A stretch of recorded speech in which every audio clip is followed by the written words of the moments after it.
I mean, I was like a bit of a loner back in college and didn't really have any friends, and I was just grinding, playing poker. Jungleman. Jungleman. Jungleman has won his first career World Series. Welcome to the jungle. We got fun and games. We got everything you want. How do we know the names? We are the... He could be doing the goofiest fucking shit, dressing up as some anime character. Everyone's like, this is the coolest thing I've ever seen. We got your disease in the jungle. Welcome to the jungle. He ignored me, and he got very arrogant and said, I don't give a fuck about you. I don't even think about you. You don't even know the New York Stock Exchange exists. Jungle. Welcome to the jungle.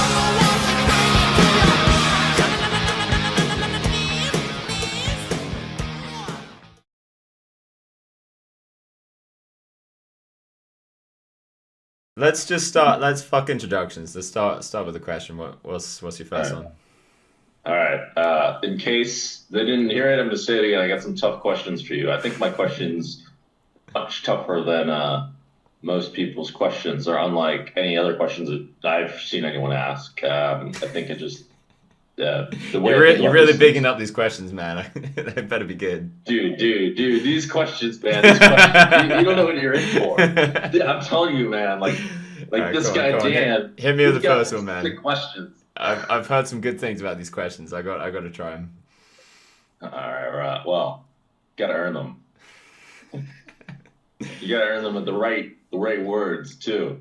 So tell me what you were just saying about you want to enact vengeance upon hyper rational people. Hyper rational. They're so smart. Oh, like why does God in the Bible like at one point be aggressive and another? Isn't he contradicting himself? Or do you really believe every literal word that's said? I mean, this is they're almost like the irony is these free thinkers. These free thinkers actually fall into the same patterns in a sense as many of the other non-free thinkers. Actually, people have all sorts of ironies about them, and probably I'm going to exhibit one in some kind of way or another, but I'm very, very aware of such things. But I intend to stand on the true rational side rather than jumping to conclusions as the ironic the people who are adamant that God does not exist do. They ironically end up falling into an irrational sort of camp, in my view, but less irrational than people who are overtly religious. But we'll get to that. But just to try and tailor this a little bit, just to go into some specifics.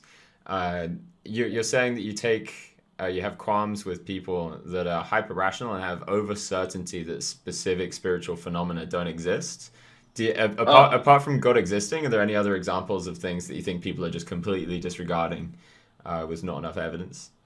All right, so a few things. I refuse to call them hyper rational, and the irony of being hyper rational, in my view, is in the sense of it becoming.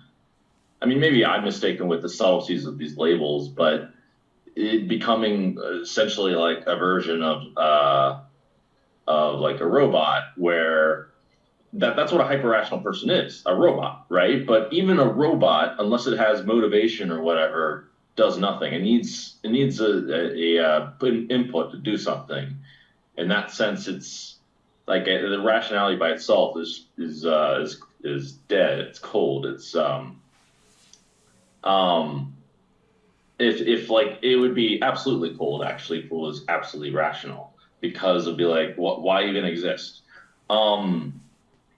Anyway, so what was I going to say?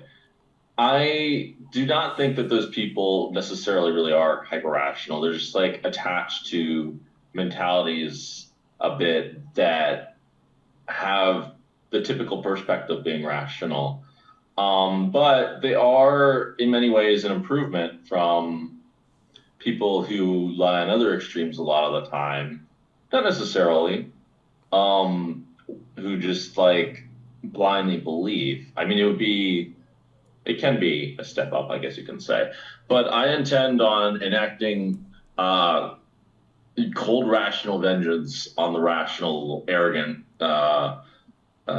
snobby cunts by taking down their logic as much as I can and as entertaining as I can. So maybe it won't be that cold. Yeah, but it might be vengeance. maybe just to give a little It'll be bit, served, dude. It'll be served. a little bit of background to people who don't know the dynamic that you and I have. All right. You and I both used to be what I would call hyper-rational. And to me, hyper-rational means somebody that relies on rationality too much and goes into rationality too much. The intellect can only dig so far. And at some point, as a shaman fucking told me when I was 22 years old in an ayahuasca ceremony, fucking cleanses me, goes, shoo, shoo, shoo, shoo, shoo, looks me dead in the eye and goes, Charlie, you're a very, very smart young man.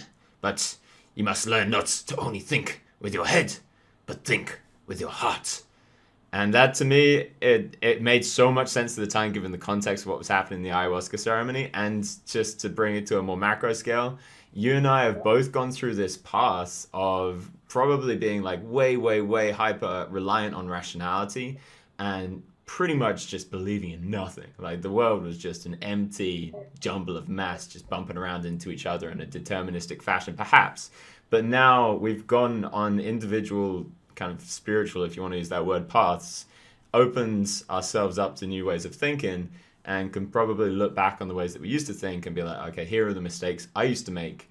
And so that probably helps you see mistakes that other people are making as well. Yeah, that's more or less true. I think a big part of our dynamic is that you're more sold to a lot of the spiritual stuff than I am. I'm not like really convinced about a number of things. I'm holding a lot of things, I believe the word is in contention. And I'm also like investigating because you seem like a pretty smart guy.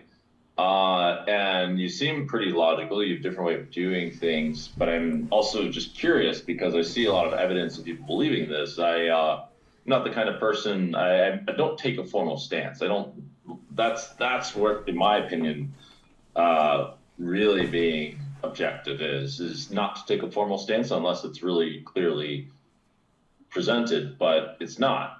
Yeah. Based on the evidence do you that want to be a little specific? Like, what are some things that you're still questioning, or some things that perhaps you've come to a specific objective stance on that other people would just describe? Okay. Well, I have many things. I have many notes that people are unaware of. I've thought about these things for a lot of time, as it turns out, which is part of my spiritual development. And there's some things I'm sure about or very sure about, and some things I'm not very sure about. So this concept of God, first of all, a lot of people don't really get it right, and their concept of it is very weak. First of all, like the concept of God does not appear, God as it exists is actually like, there's a shitload of evidence that suggests you could say something supernatural in every sense of the word, but it wouldn't like manifest exactly as people say it, and they're like looking for like these miracles are really ostentatious when actually there's quite a lot that are really right in front of you. And a big part of that is people think that God is linear. And why should God be linear? Why would God be linear to a human's understanding? And I think, in fact, if we looked at, or the concept of God is linear and like put in a box, not exactly a two-dimensional box, but a limited box, people envision like a dude in a white coat, straight up casting miracles in this obvious fashion, but it doesn't work like that for multiple reasons. And we'll have to get into the subtleties of this potentially. But basically, I mean, at the very least, you can say everything is essentially God. Like that has to be true in some sense. And that's like not an original thought at all. Like this goes back way back to like the ancient Egyptian times. But in every sense, there's the overwhelming amount of implicit evidence. A lot of trees in the forest, if you will, pointing in very much a singular direction. I would say, on the whole, in the direction of what the spiritual people say. But it's hard to prove. If I was to like prove it, I wouldn't know how I would do it. But I would partly because it is so vast necessarily. It's kind of like being, if you were like to be an ant on a human and the scale is far bigger than that, it would be very, very hard to prove that the human exists. Even if you're a group of ants and now you're coordinated, yeah, then you could. But imagine like being an ant on like Jupiter, how many ants would you actually need to see? But you could get like kind of the rotating sphere. There are other things I'm really not sure about that are much more obvious, like crystals. I don't know if crystals work, period. And this can be tested to some degree. A lot of these things can't really be tested. But like you can test to see if someone feels crystals. Like you can test that. You can just like put a crystal in a dark room and like put a spiritual guy in another room. Is he gonna find the crystal? Um, What what about else? the book that you showed me before we started, the Reincarnation book?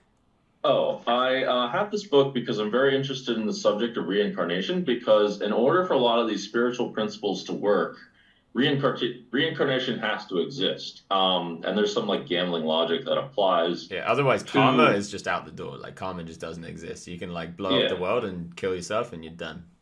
Well, Nothing. there's quite some evidence that reincarnation exists also, but I don't know it that formally. But it has a really big necessity. And then again, there's really a lot of like implicit evidence that life beyond death exists, and I would argue that death is a necessary barrier. I can see some reasons behind death being there for at least the purposes of karma, etc. Maybe even Here's my argument for reincarnation. There's a couple. And it's not an argument to say definitely reincarnation exists and you have to agree with this, but often people will end up saying like, there's no way of knowing that reincarnation exists. How can anybody possibly know? And I went on a particular journey with this, and it's not exactly this, but imagine this. Imagine like you're walking down, let's say you head down to the Amazon rainforest and you're like a really, really skeptical guy, and you're speaking to loads of shamans and mystics and people that can claim all of these grandiose things. And you bump into a shaman and you're like, okay, I've heard that you're super into this reincarnation bollocks. Tell me, Mr. Shaman, what was my first life on this earth? And the shaman's like, well, Mr. Daniel Cates, I'll fucking tell you right now. And he digs right into the bones of your spirit. You feel something going through your body, but because you're a skeptical guy, you just call it placebo effect. And he's like, well, Mr. Daniel Cates, I can tell you this: you shouldn't be so arrogant because you're only on your third life on this earth, and that makes yeah. you a pretty damn young soul, Mr. Daniel Cates. In fact, your first life, you were just a shoe shiner in Sweden 400 years ago. And you're like, fuck me, that sounds like complete bollocks. All right, I'm out of here. And then skip forward maybe 6 months, and you're hiking through the Alps, and you bump into this metaphysicist, this witch who lives up a mountain. And you're like, okay, I've heard some great things about you, Miss Metaphysicist. Let me try and prove you wrong with rationality. And just as you're about to get the question out of your lips, she goes, no. I'll tell you about reincarnation some other day, but you're a young soul. You're only 3 lives in. Your first life was only in Sweden 400 years ago, and you're a Shushana. I can't tell you all the things you want to ask me. And you're like, how the fuck did you... How did you know? And this is an example of when two events can kind of act in consilience and concordance and resonate with one another, where the rational person, the skeptical thinker, has to say, okay, here's the percentage certainty that I have that reincarnation exists. Let's say it starts at like 1% if you're like super, super skeptical, whatever. Once that shaman says it, it's going to still stay at like 1%.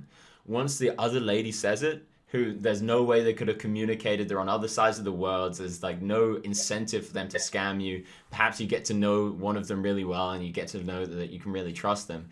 The percentage certainty that it's a coincidence has to be so small. The percentage certainty that it's a scam is probably very small. And the only other 2 options are either that there's some truth to it or you're fucking crazy. And if you can rule out the crazy side of things, eventually you can build up this Bayesian statistical model in your mind of saying, okay, here's how certain I can be of all of these different things. And the more and more experiences you have, the more they add to those kind of models. So that's not exactly what happened to me, but that's an example of how a very rational person can end up believing in kind of spiritual phenomena. Secondly, just to throw in as well, if you go deep into meditation, if somebody wants to spend a couple of decades meditating in a certain format, it's been widely reported by thousands and thousands of people that you can end up re-experiencing some of your past lives. I haven't done that myself, but apparently that's a thing. Okay, well, okay, a few things. So my experience with spiritual people, and especially with some of these more esoteric subjects, not with reincarnation, actually, I have not really tried to dig into my past lives, but maybe I should. I've heard good things. I'll take them, you know? So when I've dug into more esoteric subjects, it appears actually I've felt more inconsistency, and this has really done the opposite for me, by the way. It's really made me feel like, fuck, man, now I don't know. That being said, on some, it was perhaps the case that I looked at it not really right.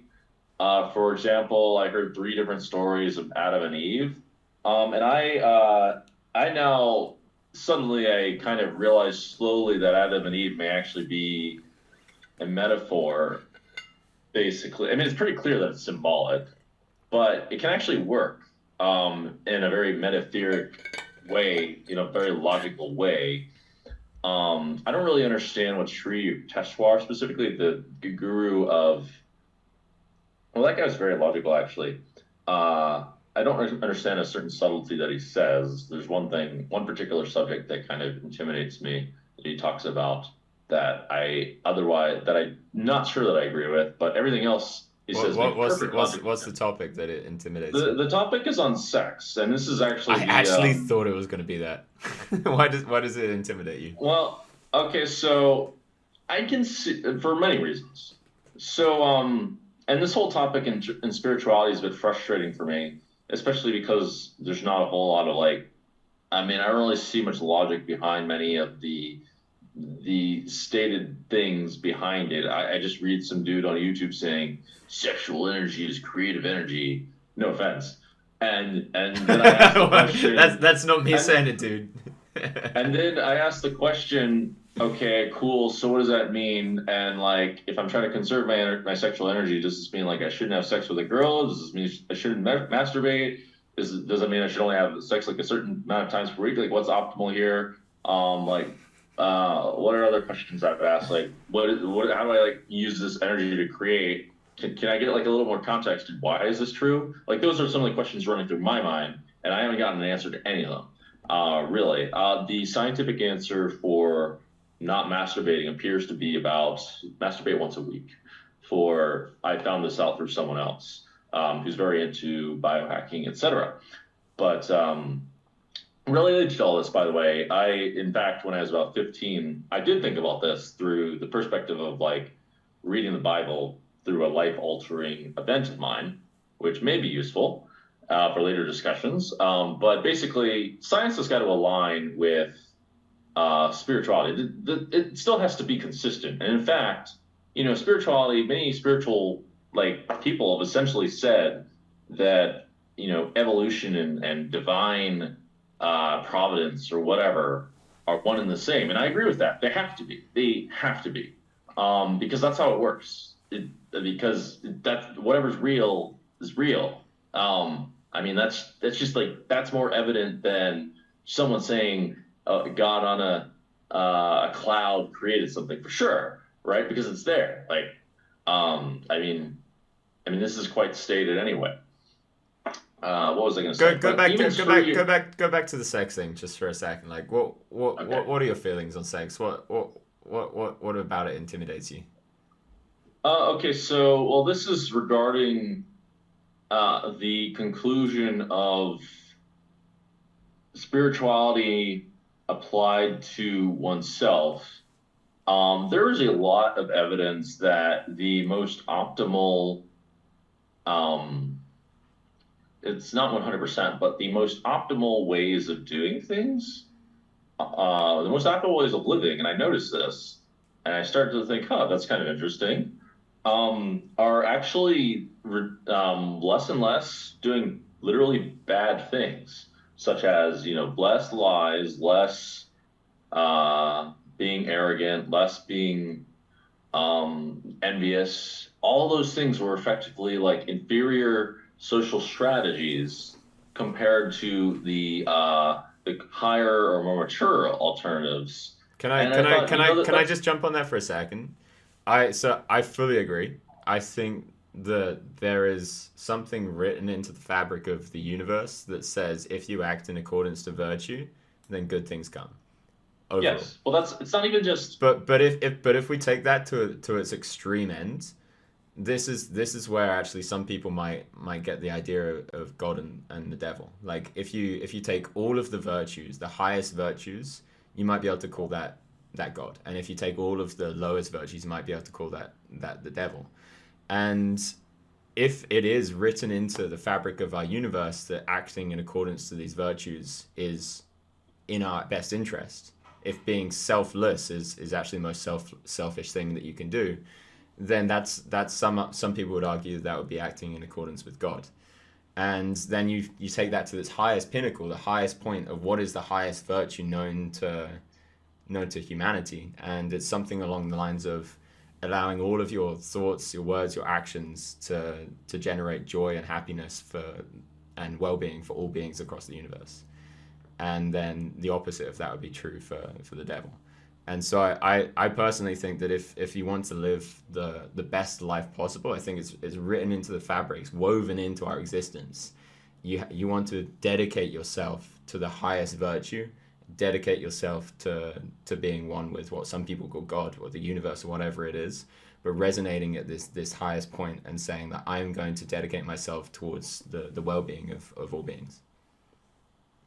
Yeah, I'm basically saying exactly that, but there are some important subtleties to point out. First of all, this idea of like heaven and hell, God and the devil is in some ways equivalent to this story that is told to children about Christmas, right? It's like, oh, if you're good for Christmas, Santa Claus is going to come around and give you good presents and stuff like that.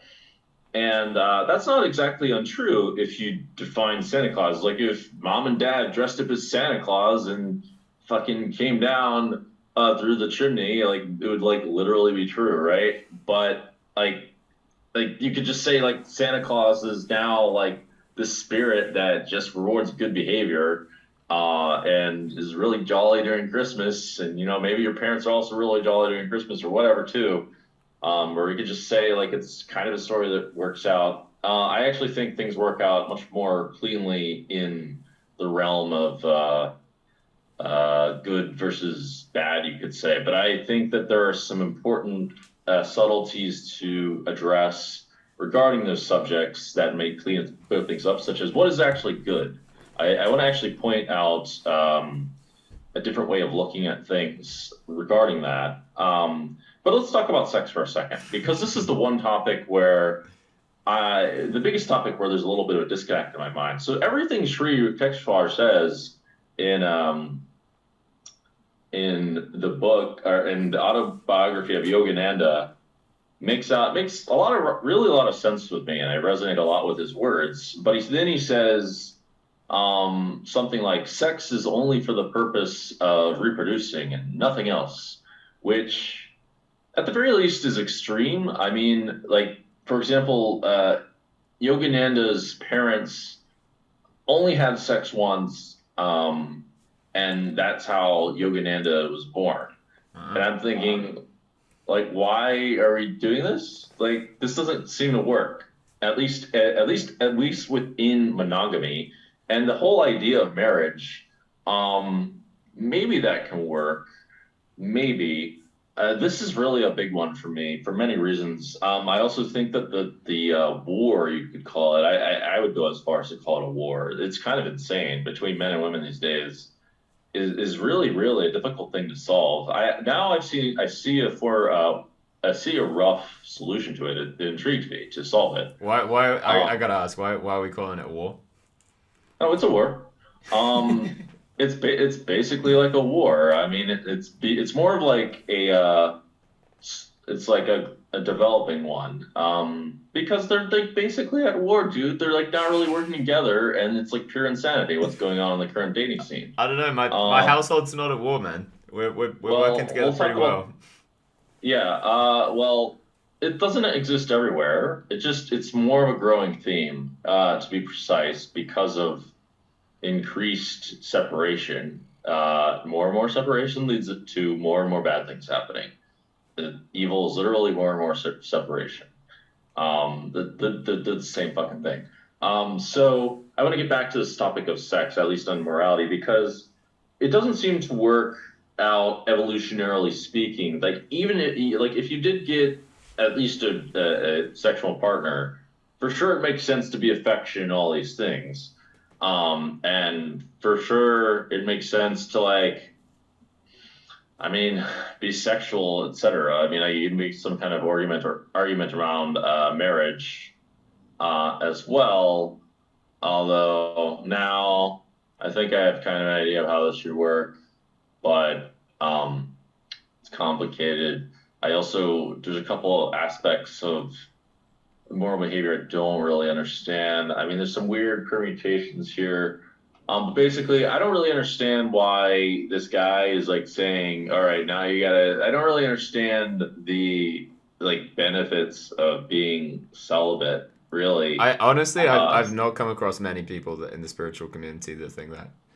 Okay, well, Sri Testwar basically says don't you shouldn't be bothered with sexuality. This is a really hard selling point. Even for me, I'm really no, a lot of them don't think that way these days, but a lot of people in history, especially, would straight up forfeit their would for whatever reason it would be associated to not partake in the most of the pleasures of life for the sake of worshiping God, etc. Have you heard the story of Gautama Buddha?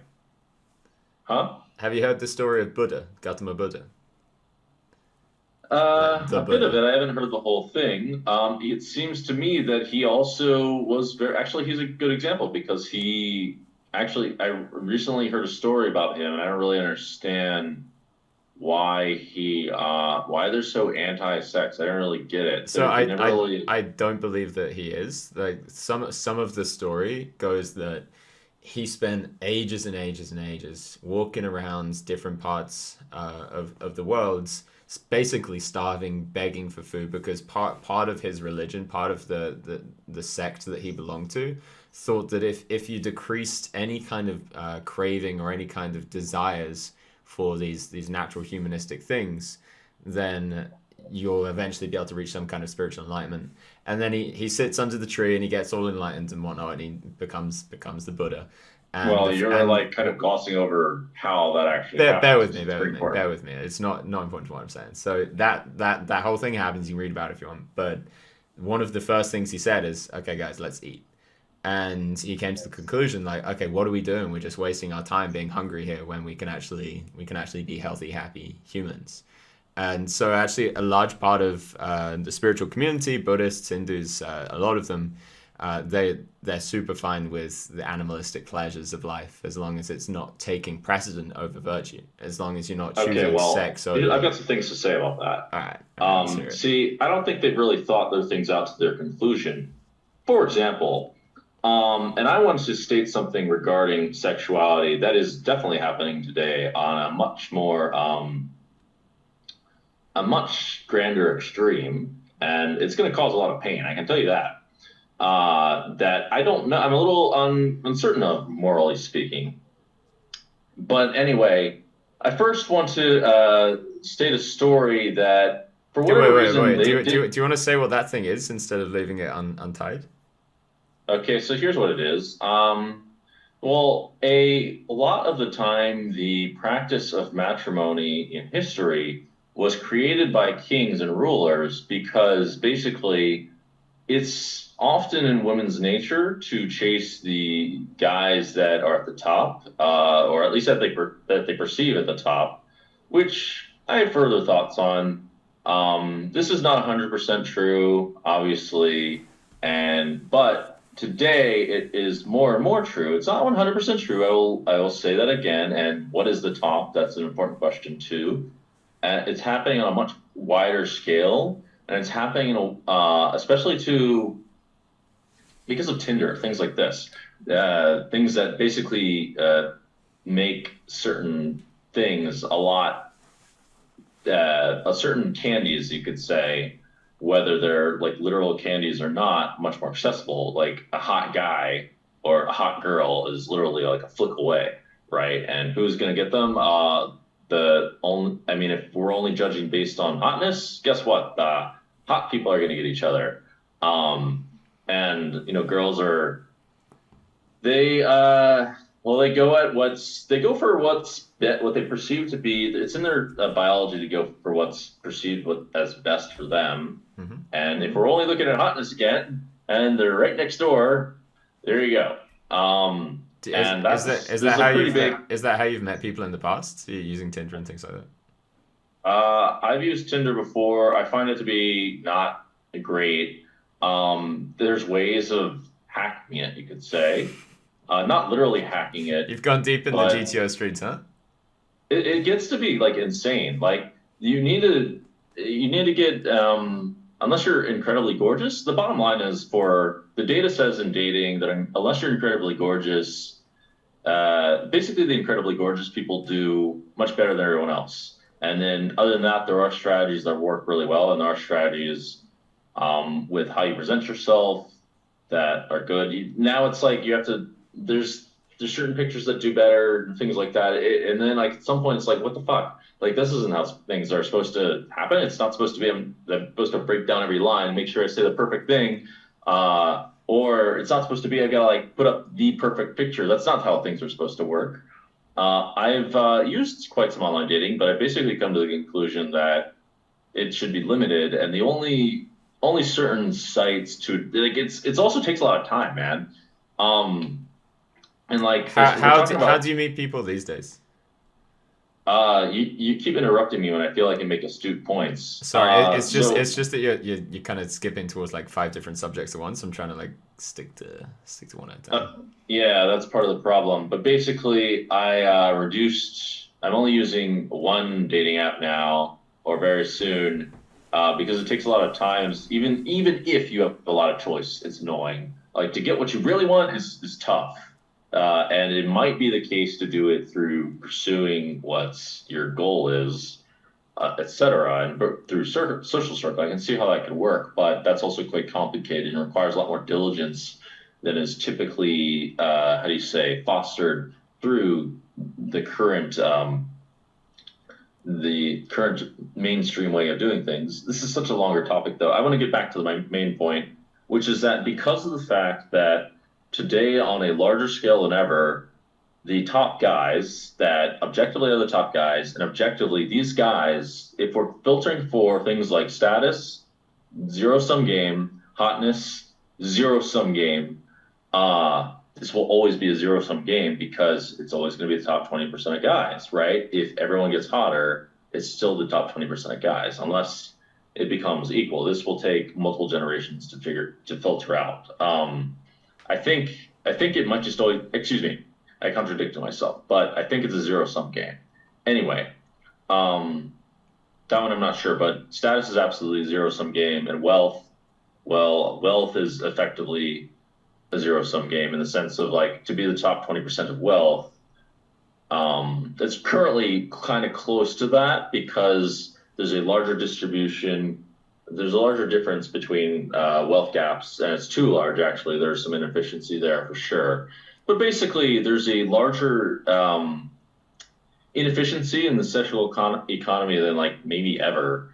And because of this, because many of these guys at the top are essentially becoming more like invasive predators to this economy, invasive species, they're just like going through and tearing everything up, right?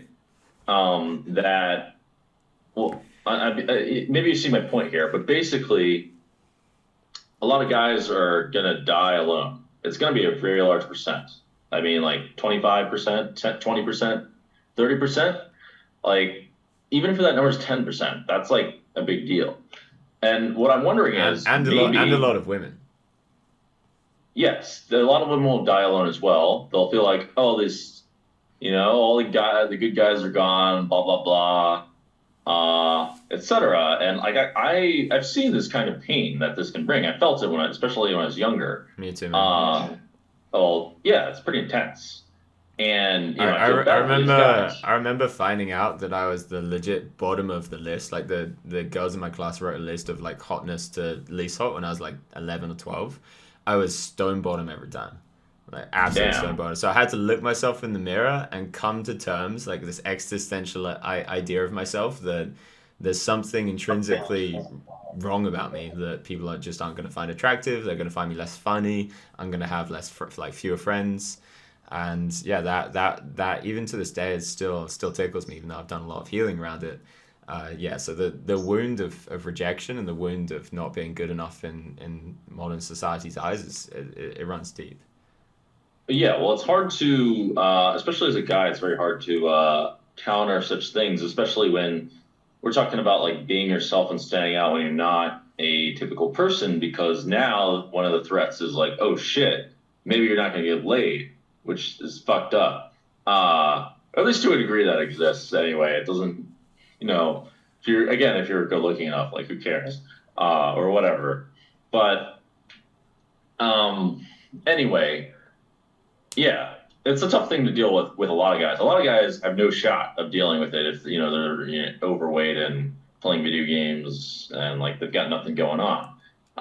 It's possible to get out, but it's very, very tough. Yeah, I think it's possible for anyone. And like obviously there's a few extreme examples of people that are like close to dying or like severely disabled. But I think for people that are able-bodied, obviously the slope is steep at decline for a lot of people if they've dug a deep hole. But you can change so much about yourself, and you can become somebody that's competent, kind, compassionate. And actually, there's been studies done, and people have noticed as well from their own individualistic experience that doing these things actually changes the structure of your face. And that's interesting. Yeah, if you've ever, I don't know, if you've ever noticed somebody that has like kind eyes or like a stressed mouth or something like that, someone that's always got like these really tight lips. That concept, it's been expanded in so many different directions, and it's been shown that a lot of different experiences will change people's faces either for the better or for the worse. So I actually feel like personally I've gone through that experience as I became more competent, more confident, more articulate, more whatever it is, more kind. My face has kind of changed to adjust that. Obviously not to completely change it, but it has really, really changed over time. And a lot of people that I know have experienced really similar things. Do you feel like you've kind of grown into your looks over time? Yeah, I would say so. I would like to see. No, I've certainly gotten better looking with age, I think. I would like to see what that thing is, that resource or whatever. I mean, I think it's a little bit more. The solution to this problem is quite complicated, basically, for all sorts of reasons. It's not the same as simply like saying that's like saying every guy has the ability to get out of their depth situation, which I believe is a more realistic thing. In fact, yeah, I think there are a lot of people that are stone like fucked, actually. And what I'm really getting at is it might be the case that the most moral action is essentially just a different approach to dating, where because as I was saying, the top guys essentially become like an invasive species. Essentially, they're like basically tearing everything up, and most of the girls are going to left unsatisfied, right? Or they're going to feel like, oh, this guy left me, and like fuck man, blah blah blah. But guess what? I mean, it's like it's actually mixed both of the sides doing it. Longer story, but anyway, it might be the case that like the kings of the past, these guys maybe like say, oh, wait a second, our boys are like taking a hit here. We gotta like have a little restraint and not just like get every pleasure that we can, and basically at least limit dating.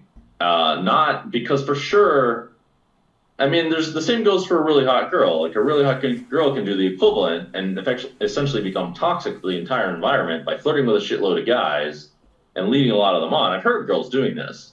Like one girl will tell me she's dating like 10 people at once, and I'm like, why the fuck are you doing that? Are you just getting plowed by 10 people? No. There's nothing wrong with that. I I mean, see, I don't know if I agree with that. if she's being honest and if she's being communicative, like perhaps it's not the thing that's going to do her best in the world, but I don't think that's ethically bad for a girl to date 10 guys if it's all. I don't think polyamorous and open. no girl like dude like have you ever tried to date this many people at once? You have no time if you do this. First of all, I did try that. well, it's the definition of like bad. Like what I'm saying is, well, this is the moral question that I'm posing is doing things that like they are effectively like an invasive species on people who do certain things of this kind of nature are effectively invasive species on the rest of the group, but they are acting in their own like volition. I don't know if it does appear that it hurts everyone else, but I'm not sure. And this doesn't affect desire much. So what I'm thinking is either way, it makes a lot of sense to have restraint for the optimal experience. I would certainly. I don't see. I mean, I'm not sure actually, but basically, does it make sense to restrain yourself because it ends up hurting everyone else if you don't? I understand the point you're making. I think that if somebody wants to act in accordance to their own well-being and the well-being of everybody, it's very likely that you want to do the following two things. You want to become shit hot, attractive, great at what you do, successful. You definitely want to do that. You definitely want to go with that. You want to do that. You want to have your choice. I agree. You want to have your choice of hundreds of thousands of women, and then you want to choose one. And settle that's with that also. person. Wait, say that again. You want to have your choice of hundreds of thousands of women, and then you want to choose one. I'm not saying definitely do that, but in my opinion, if you want to act in accordance to your own well-being, that's the way forward to true happiness. That's kind of what I'm doing, actually, but it's a little bit more complicated than that because actually I found the more I become myself, I can like be so esoteric that it actually puts people off. So it's a bit of a strange thing. But I mean, certain things like being attractive, everyone can like that. So who's the person that? So you're saying you found a person that you're kind of dedicating yourself to? No, but more like doing the opposite in the sense of like, actually, I'm a bit of a hypocrite. If we're really honest, I am not. Are you the invasive species? Maybe. Is it Daniel Case taking away all of our damn women? No, I'm not. I don't have enough. Like, I'm not like, I'm not an Adonis. Like, I don't have like, if I was to be that powerful, you need to be basically super famous or an Adonis, and it doesn't work. It doesn't work out linearly, really. It's a bit more complicated than that, but there's nothing really that you can possibly do to overcome, like, at least from like a pure optionality perspective, to overcome like incredible good looks, height, for example. I'm not that tall, and status. I mean, the only thing I could really do is become like legit fucking famous and like a fucking sex icon. That's one way of looking at things. What about the women out there that value things like honesty, compassion, loyalty? What? Bullshit. I'm kidding. Okay. Hashtag cancel Daniel Gates. See, I've heard this like all the time, and everyone's a fucking liar, dude. Bullshit. That's my first thought. We're hanging out in different circles, dude. It's like okay, I take that back a bit. So if we're gonna laugh at women saying that, we're gonna laugh at men saying that too. It's just that it's more proverbial that like all these things matter so much, but they don't trigger attraction. Like, they matter after they're attracted. They don't trigger lust, but they might trigger attraction. Like, you can be trigger. Have you ever met a woman that's like, I wasn't really attracted to him at first, but once I got to know him, I saw his personality, and now he's the most attractive person. Yeah, so I think that happens. No, for sure. There are plenty of women that are interested in that. I'm taking things too badly, actually. I really am.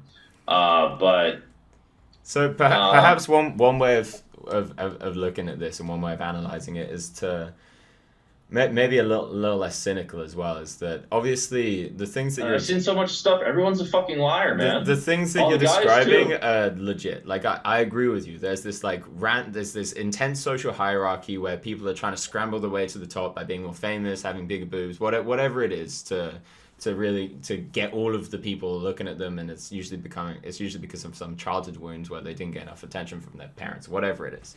That exists.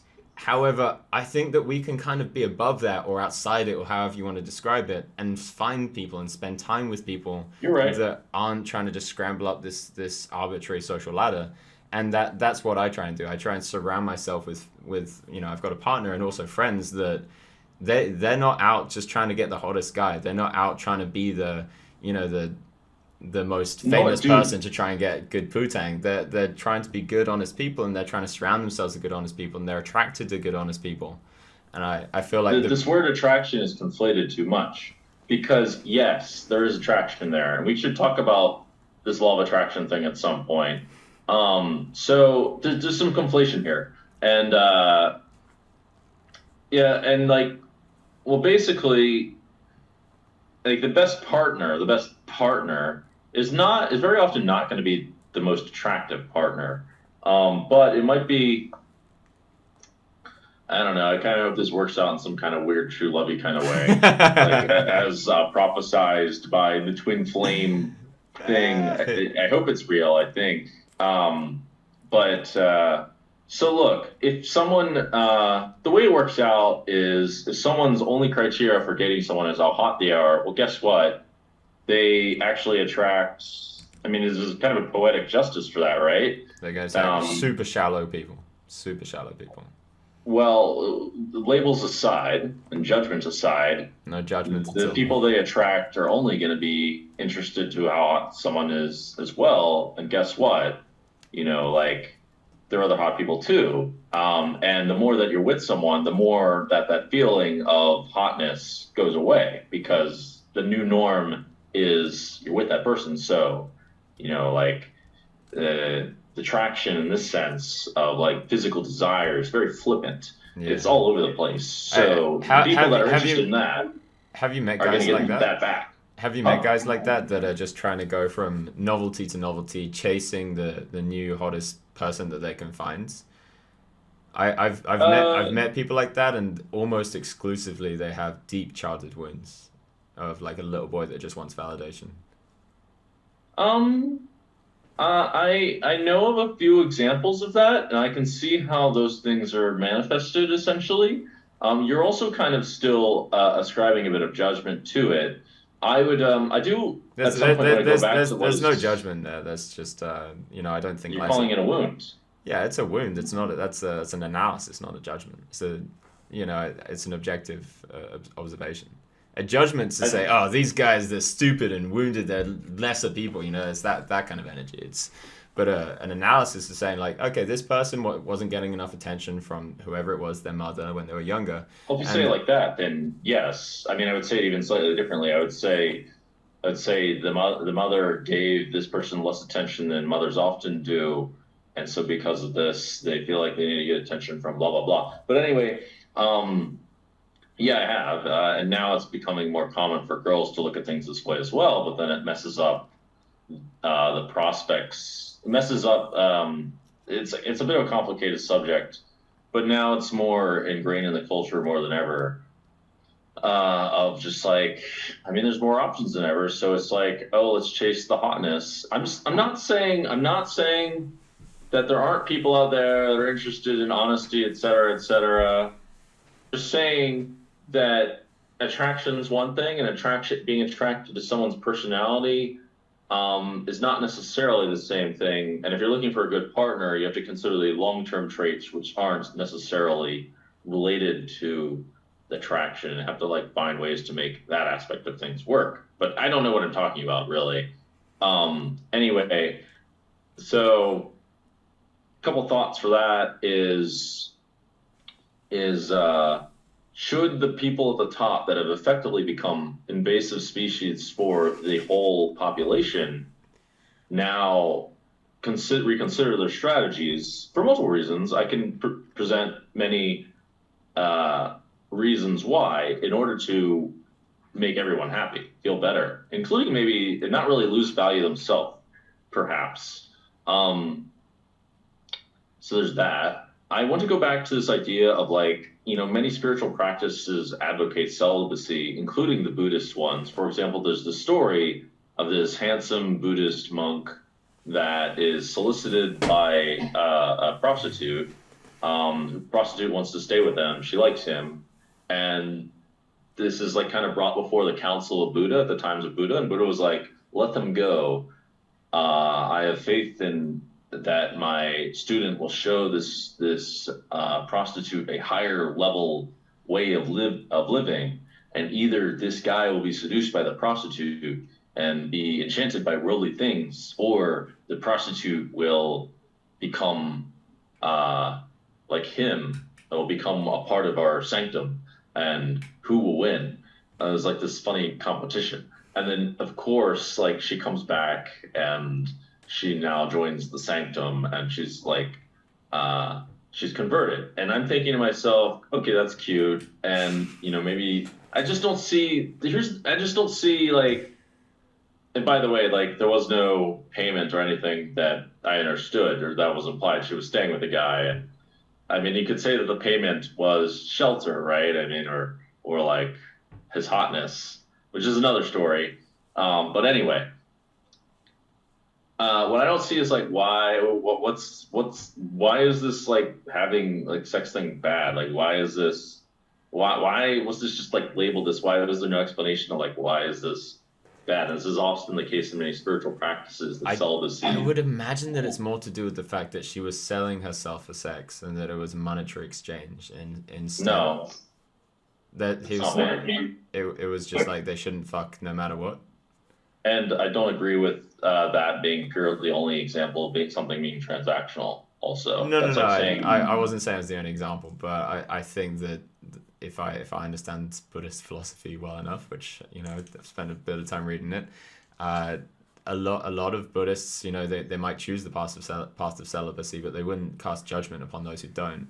But however, they might have opinions about the damage that might be caused to somebody by selling themselves for money. It wasn't really explained. That being said, there's also a story of someone in Buddha's closer circle essentially like chasing some girl, and Buddha like goes out and chastises him and said, look, what have you done? You chased someone for the sake of craving.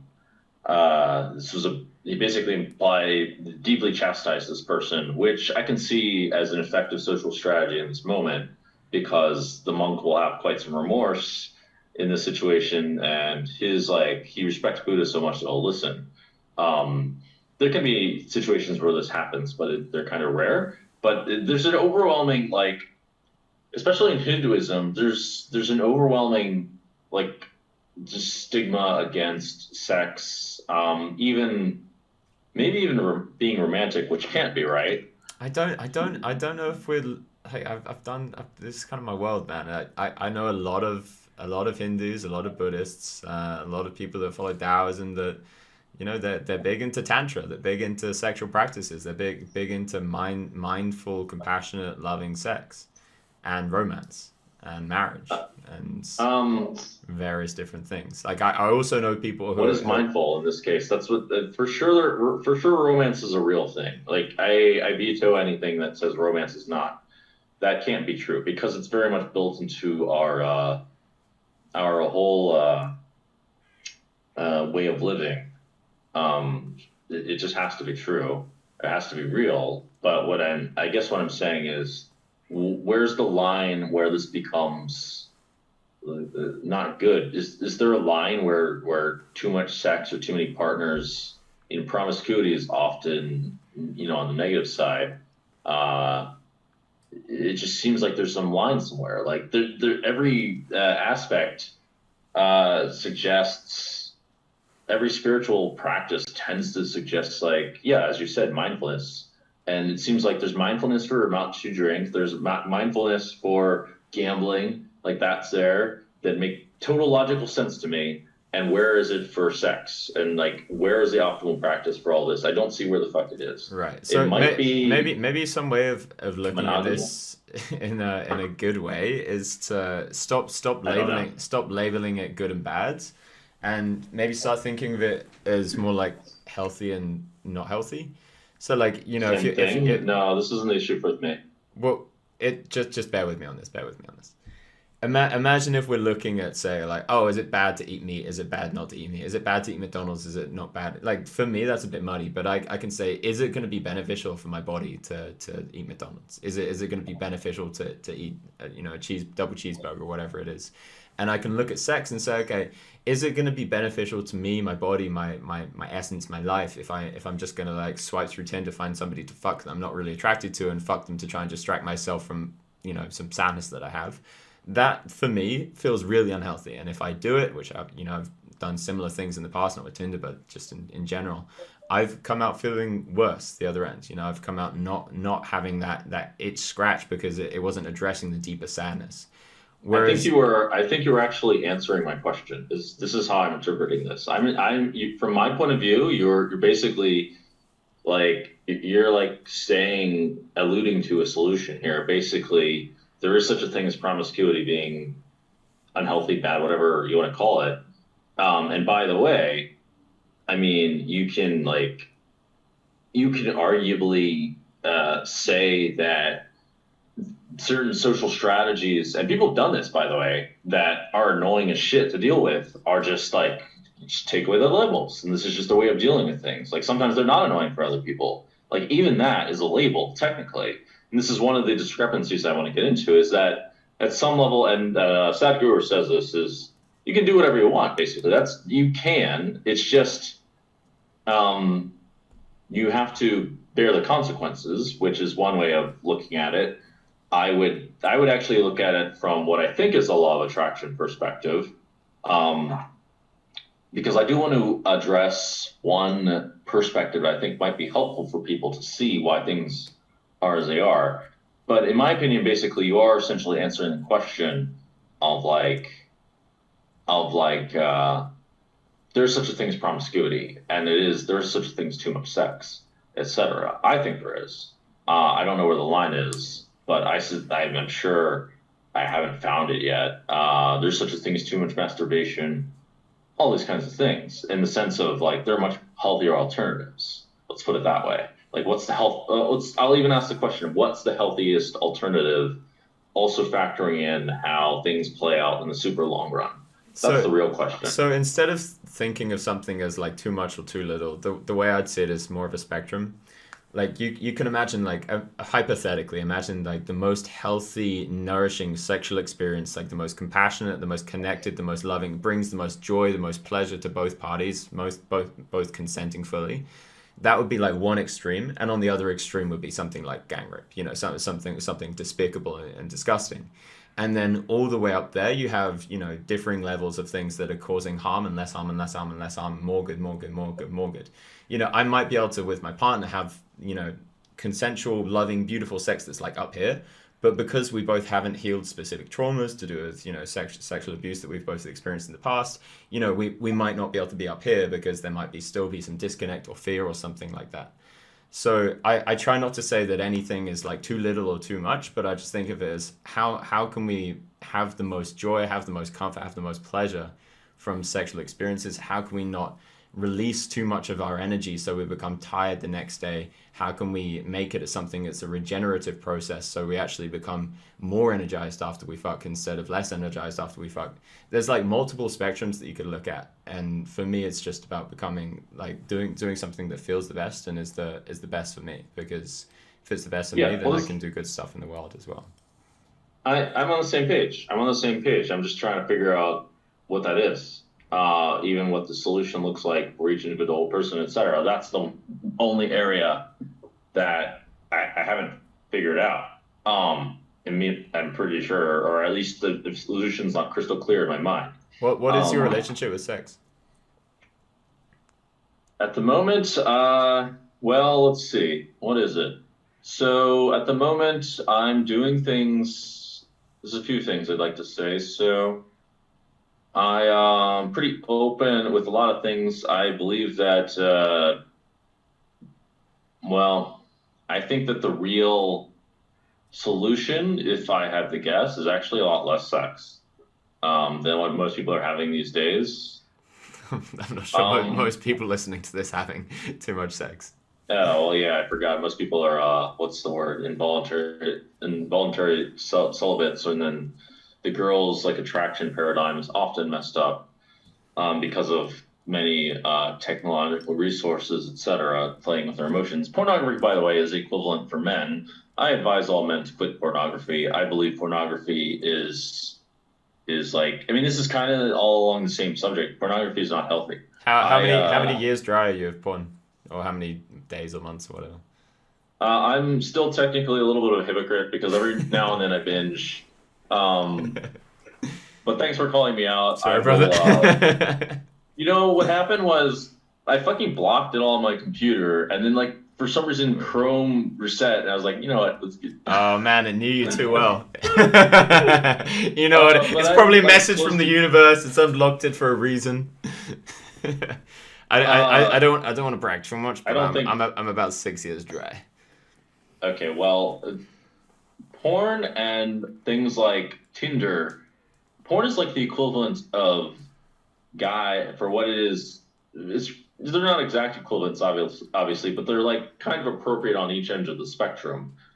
Tinder for women is like similar to porn for guys. Yeah, I see. They're not the same because, you know, in Tinder, a girl can actually go out on a date with a guy, but this guy is not actually a guy that she can catch a lot of the time. Sorry. And then on porn, a guy can now masturbate to a girl that he would not have seen before, but he can't actually get laid with that girl. Yeah, and both of them are very like short releases of dopamine, and then often leave the other person feeling worse about it. If I'm assuming that by Tinder you mean the kind of like just going through man after man after man kind of Tinder experience. Because you can actually meet some love of your life off Tinder. Actually, maybe paying for sex is a better equivalent on this end of the spectrum. Yeah. It can be. Anyway. What's your opinion on that, on pay for sex? I believe that it is an inefficient way of dealing with things. It's clearly suboptimal. And I love the way you talk, man. I just gotta say, I fucking love the way you talk. Well, I do things in different ways, but I also would go on to add that this is just one of the suboptimal ways that people deal with things compared to their perfect alternatives, right? If we're gonna be like, oh, that's suboptimal, now you're fucked up, we gotta be that way for everything, because actually that attitude is also suboptimal. It's the funny thing. It's inherently hypocritical.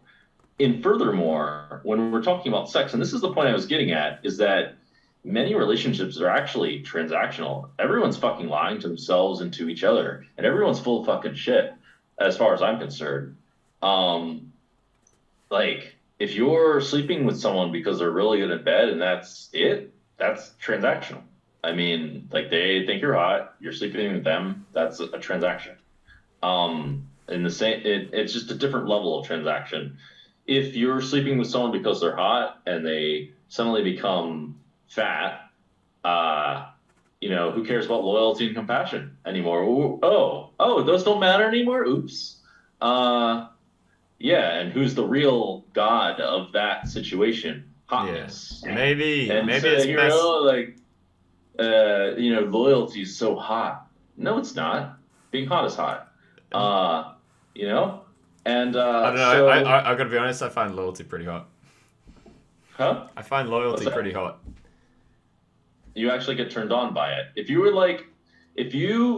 were to claim that it's the most important thing, you might be the exception. You might be one of the exceptions. I'm saying that most people are liars. I feel you. For me, the fact that my partner is so loyal to me, it helps me be turned on. It might not be like the main driving factor of an erection, but it allows me to feel safe and to feel loved and to feel sexy in her company because she's so dedicated towards me, and vice versa. Well, that's cool. Good for you. You're the exception then. I know other and people I generally like believe it, that you're actually accurate, but I do not believe that most people get like actual like properly or have like dulled their senses, I should say, are now because of society and whatever and Tinder and blah blah blah are now chasing hotness and only that. Yeah. Here's the thing though, while I'm sitting here saying everyone's a liar, et cetera, like the only solution that, and I'm gonna get at the logic of this because I think it's quite important.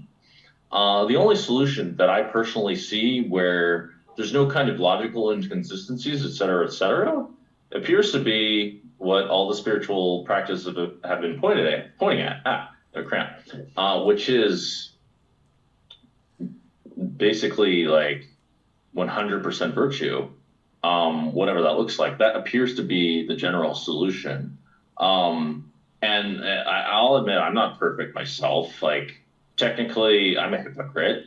I wrote a blog about this. Like if I really look deep at it, I'm a hypocrite. And I even pointed out like I hated hypocrisy. It's one of the things I despise. But if I'm going to despise hypocrites, then I got to despise myself. Oh shit, I got to not be a hypocrite. I'm not even using a strategy that is a social strategy that's actually going to make people feel good, and therefore it's less effective than not that being tolerant in some kind of sense. Like people aren't perfect, whatever. I'm not perfect myself. Have you ever so heard I of the? myself Have you ever heard of being the? more forgiving? Sorry to interrupt again. Have you ever heard of the phrase "hate the sin and not the sinner"? Like it's possible to hate hypocrisy, but not to hate hypocrites. In which case, you don't need to hate yourself. Well, this is what I'm attempting to do. I don't hate myself. I want to point out a certain kind of logic because we had this allusion to like purity, et cetera, et cetera. Well, if you really think about it, what is purity and what is it in the context of, the grand scheme of things? What is that? It just is like kind of the harmony of just like the conclusion of the harmony of how like life's beings sort of work out, if that makes sense. Like the definition of purity is just the label that it's been given. I had a great explanation of it earlier, but it's like we've just like labeled this thing that is effectively like working together in a way that's non-linear, and it just manifests in reality in all these different kinds of ways, and we've just given them all labels because this is what we do. This is our way of building these versions of understanding. What I'm saying is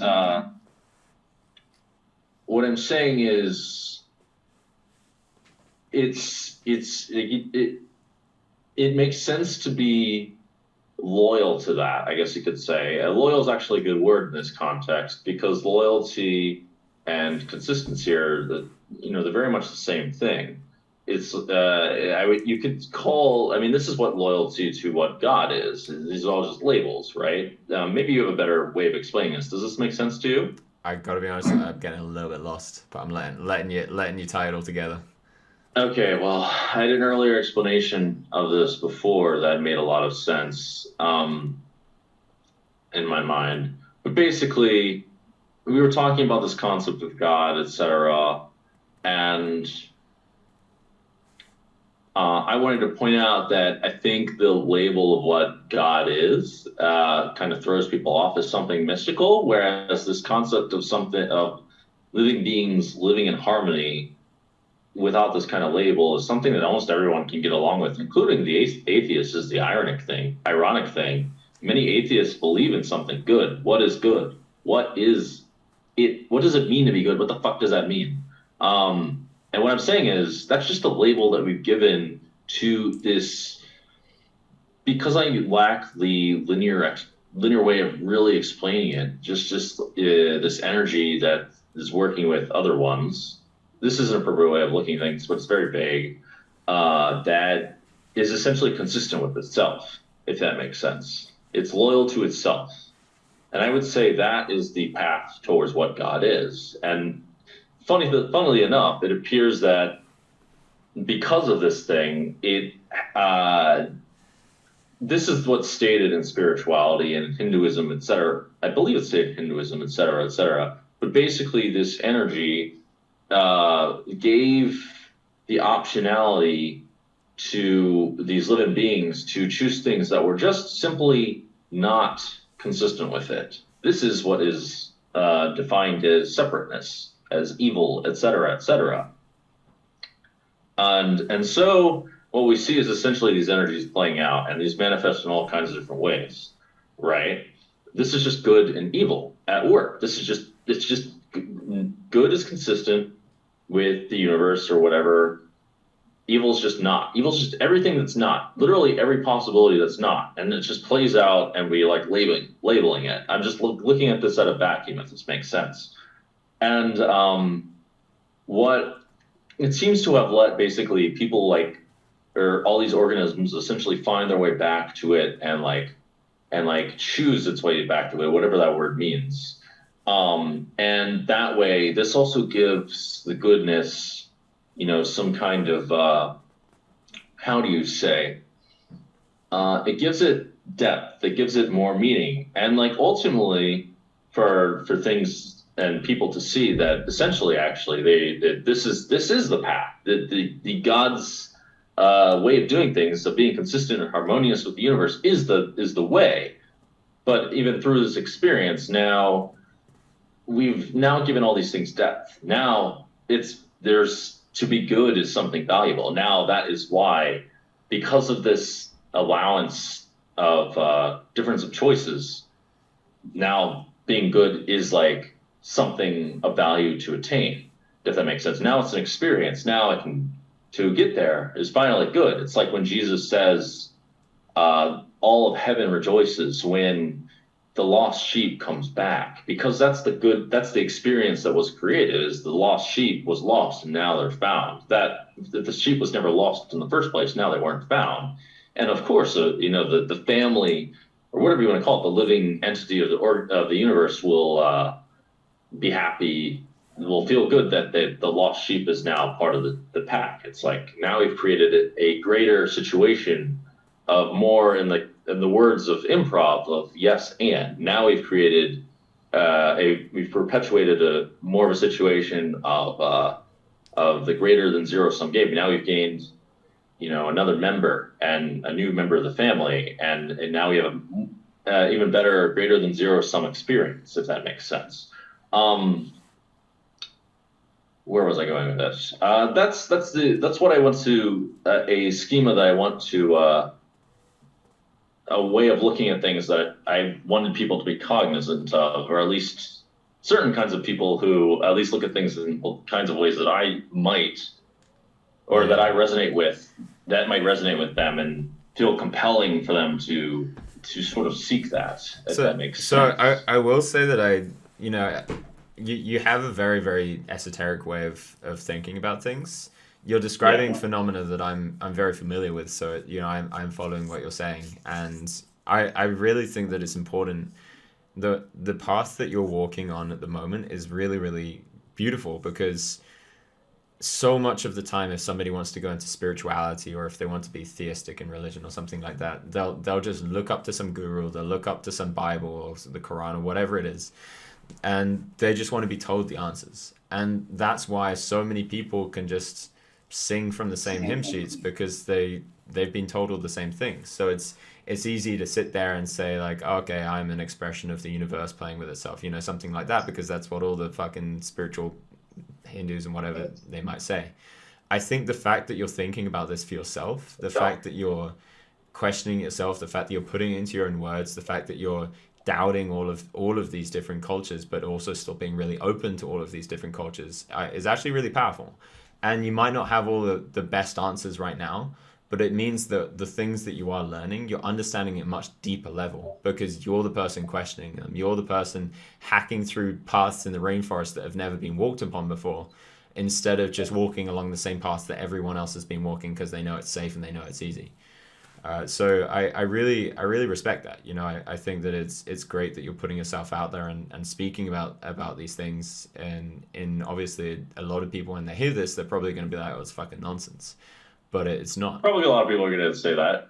Yeah. But you know, some of it might be nonsense, but it's not a binary thing. It's that, and that's the thing. You're like.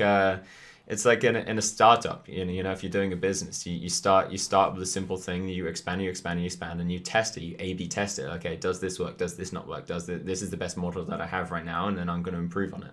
And that's what you're doing. You're taking this philosophy, this worldview, and you're throwing the world at it, or you're throwing it at the world and seeing what sticks and seeing what resonates, and then getting rid and burning away the parts that don't. And I honestly think that's fantastic. I think that there are very few people in the world that can claim that. Yeah, and by the way, I view the religions or whatever you want to call them as essentially like strategies in order to move humanity, etc. They look very much like strategies, actually, and the way that they're executed is interesting. I've seen many of the manipulations that they use in order to the positive manipulations, the honest, even honest ones. In order to move people in the right direction. Not a lot of people, not everyone. Like I'm a unique person, but the typical person. Like for example, they create these heroes and these stories that people can look up to. It's like, you know, the Pandavas in Hindu. There's these heroic guys and they're righteous, but they made some mistakes, and because of their mistakes, they trigger people to like Duryodhana or whatever his name is to like do these other messed up things. Which aren't 100% their fault, but if they didn't make mistakes, it'd be better. But they're like fighting against the forces of unrighteousness, et cetera, et cetera. And it's like, are they going to win? Like, and like further injustice happens, and then Krishna comes along. And it's like, oh man, it's Krishna, and like Krishna was born in a cellar. There's all these devices that create stories in it in order to make more people look up to these icons. And what teaches people more than anything is done by example. There's no better way of version of proof of I mean, this is a really important point, actually, is leading by examples is the way to prove something by example. Yeah, that's really interesting. Like, since we were babies, the way that we learned was by mimicking the people around us, and specifically our parents that we often saw as gods. And then we grow up, realize our parents aren't gods, and then we get some fucking church telling us like, no, these are gods, and then we start mimicking them instead. And there's beauty to that, and also there's darkness to it, because the people who sometimes feed these stories are not the most well-intentioned. Yeah. Well, related to that, I thought it'd be interesting to talk about this idea of the law of attraction and perhaps an alternative perspective to what's going on within the subconscious, or going on with people's life experience, if that makes sense. Did you see? You kind of alluded to something, by the way. I don't know if you realized, of like, what is God now? Who's the gods? What is God exactly? Did you see Liv Barry spoke about the law of attraction very briefly on she just did a podcast with that Lex something, I can't remember, Lex Freeman. No, I didn't see. What'd you say? She basically she was speaking about Phil Hellmuth crushing in live tournaments, and she was like, well, he doesn't really play like great poker, but he just seems to like make it happen. He seems to just win by force of will. And then she's like, maybe we can dig into the metaphysical phenomena around that. And I think Lex kind of wasn't picking up what she was putting down. But I was getting the impression that Liv, I've had some conversations with her as well about metaphysical stuff, but I was getting the impression that she's kind of in the law of attraction rabbit hole. I don't want to put words in her mouth, but that's what I was feeling. She's more in my kind of camp, I would say. Like, she's rational, but she also thinks like maybe there's something there that we're not really aware of that makes sense and works. I mean, I myself have had some very subtle, miraculous sorts of events happen to me. I mean, I had some not so subtle ones, like, what's a fucking miracle?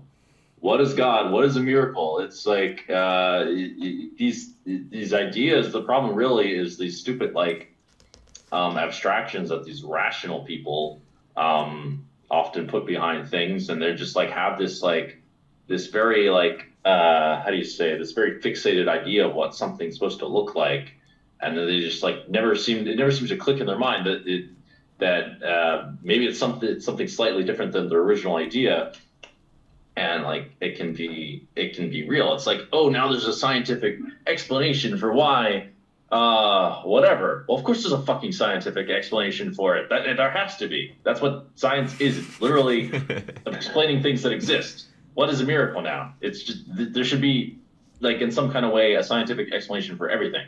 Yeah, a miracle is just something that science or anything supernatural is anything that modern science can't currently explain.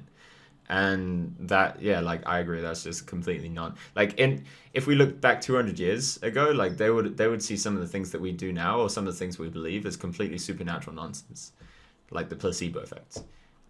But now if we go 200 years from now, they'll probably look back at some of the things, or we'll be able to look forward to them and see some of the things they're doing and be like, oh, that's just miraculous. It's non-materialistic, but they might have just figured out different things that exist, or different ways of harnessing energy, or whatever it is. Sure. No, absolutely, that will happen. I mean, that is what's been continuing to happen, et cetera, et cetera. I mean, at some point, like, it seems likely that we'll like totally transcend our current forms in some kind of way, or at least have a wildly different experience. That seems very likely at some level.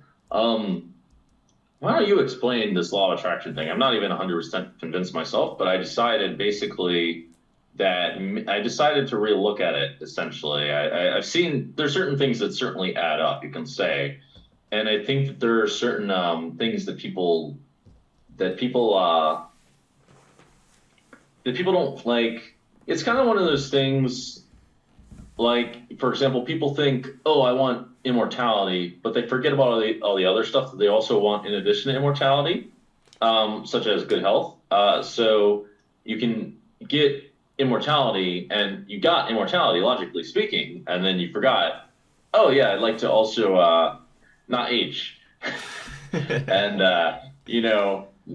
forgot all the other things, that the details around that are actually important to get. Or they might think, oh, I want this other superpower, like super strength, but then they forgot if they hug someone, they might like accidentally kill them, that kind of thing. And I think the law of attraction kind of works this way. That's my personal guess of how it actually plays out, if that makes sense. Okay, so I'm gonna be very I'm gonna keep my cards close to my chest from a public audience of what I actually believe, and I can state kind of what I know some theories are, and how these phenomena might work.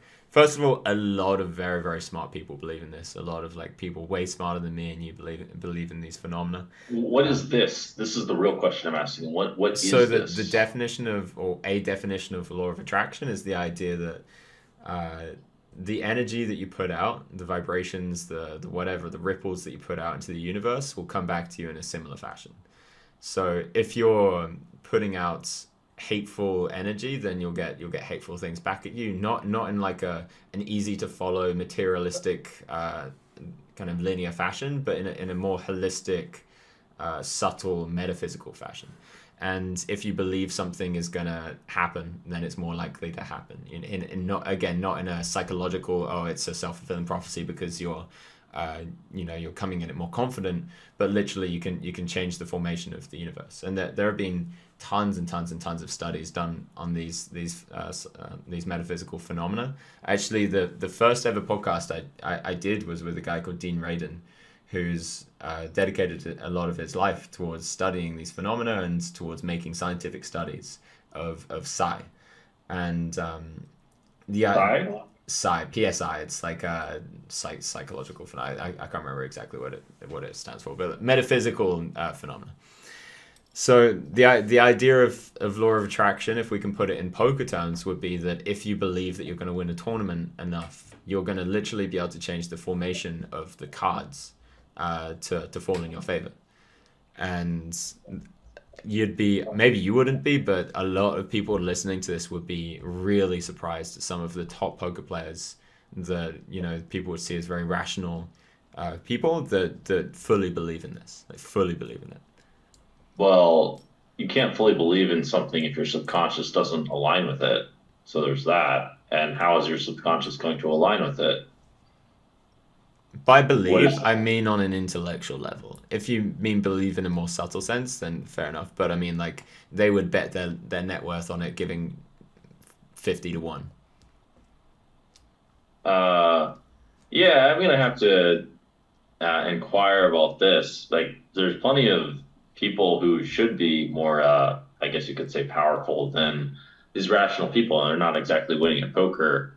Um, I would say that,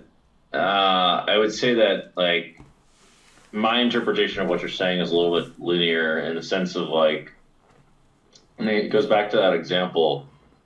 Like, you can say, here's my example for like the situation I just gave, which is, so we have to remember that there's all these like laws of how things play out.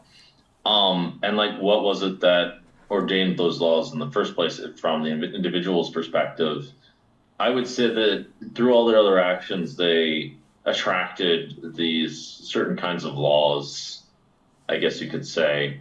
And when all of a sudden now they wanted to play a poker tournament and they're like, oh, you know what, I'm going to bend the laws of the fucking universe and win the tournament. I believe I'm going to win.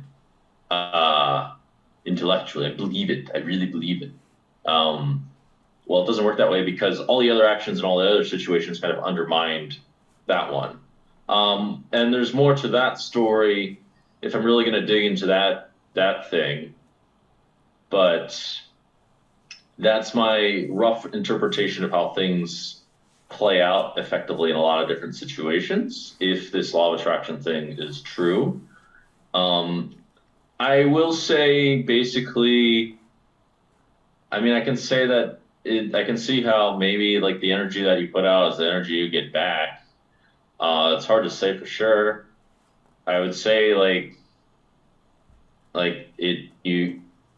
mean, you do like, I don't know. I think you need to get more examples, basically. I don't think that, just thinking a thought in your mind by itself, by some like this precise thought, really has that much bearing compared to other things or continuously thinking something else. I think there's a lot of subtlety to that. Yeah, I mean, I think you need to define things a bit more for it to really work. I don't really like. I would say basically that people's actions literally speak a lot more loudly to the universe than the words. And you'd say, like, for example, there's no psychological like self-fulfilled prophecy thing, but I would say that's actually how it would play out. That's part of how it plays out. That's like, I think that if we're going to talk about something mystical, we have to account for things that are actually real, because what is mystical is.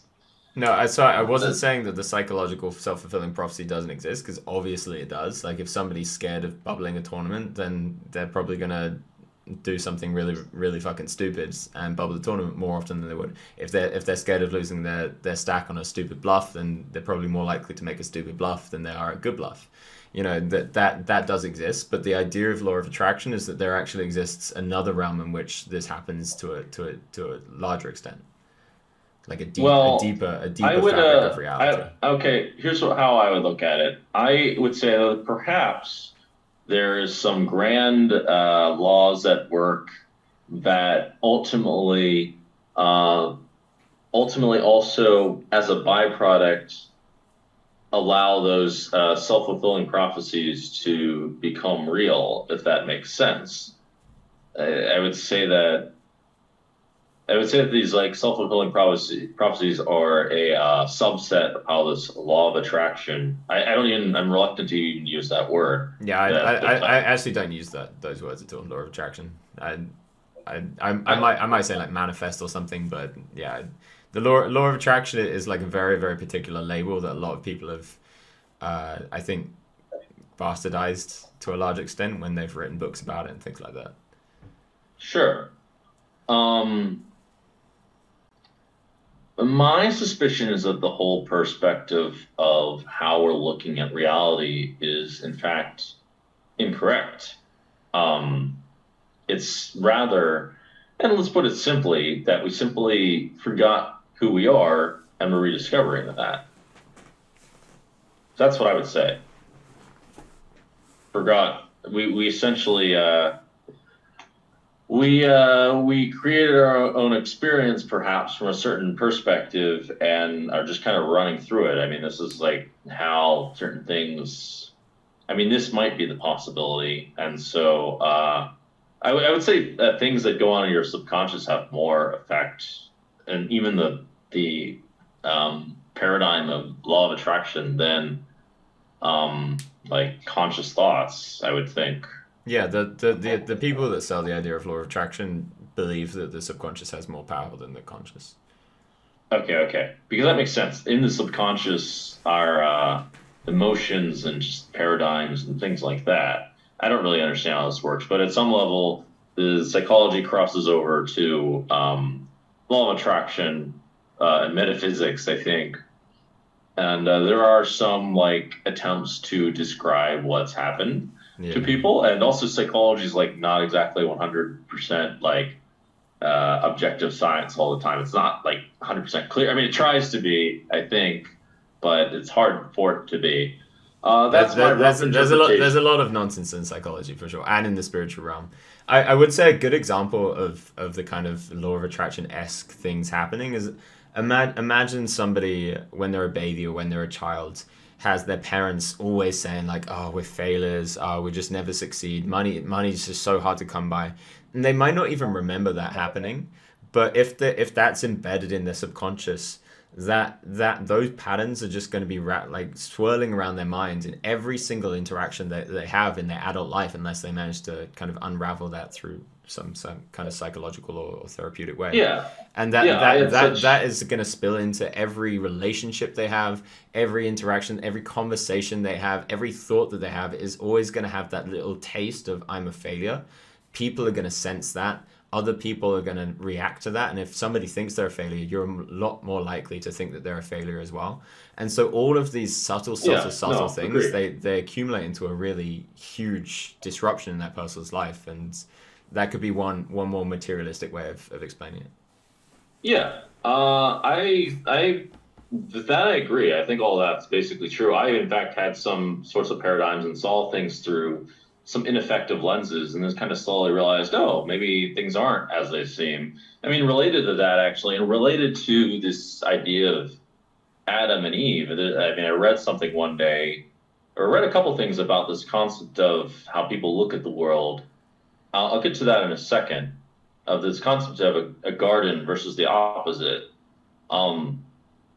which I think is a really important philosophical way of looking at things.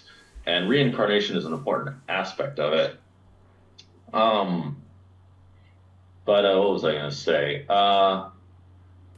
Yeah, I mean, those paradigms absolutely shift things shift how things play out. And like, for sure, you can essentially self-sabotage if you say like, if you have in the back of your mind, oh, I'm not good enough, or you can like, you can, there's a few different things. Like for me, when I was, when I was younger, especially, I just thought something like, I didn't have like the first, like, I wasn't as, like, I started off on the wrong foot with women. I had my heart broken at 12 years old, and do you want to tell the story? It's actually a bit of a good story because it ended up being a pretty big part of my spiritual transformation. But basically, I somehow became infatuated with this girl at 12 years old.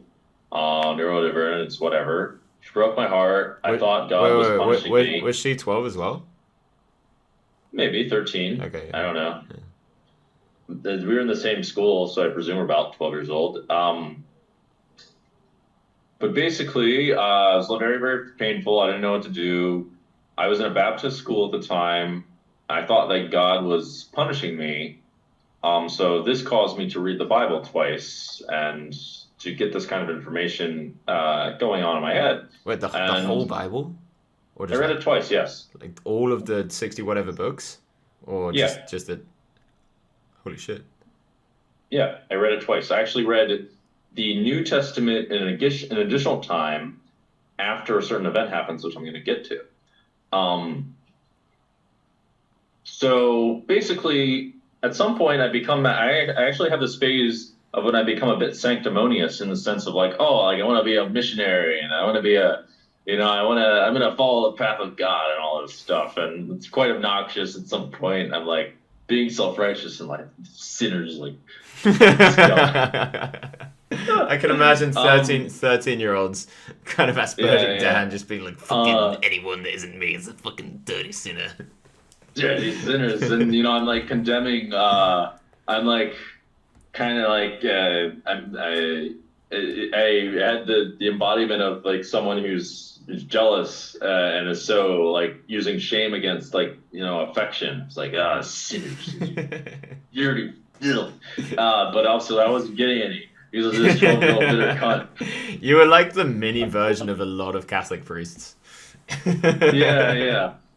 So one specific thing I remember reading was that it says like, in the school it was being taught that, because of Jesus, all your sins are forgiven, so you can kind of do whatever you want.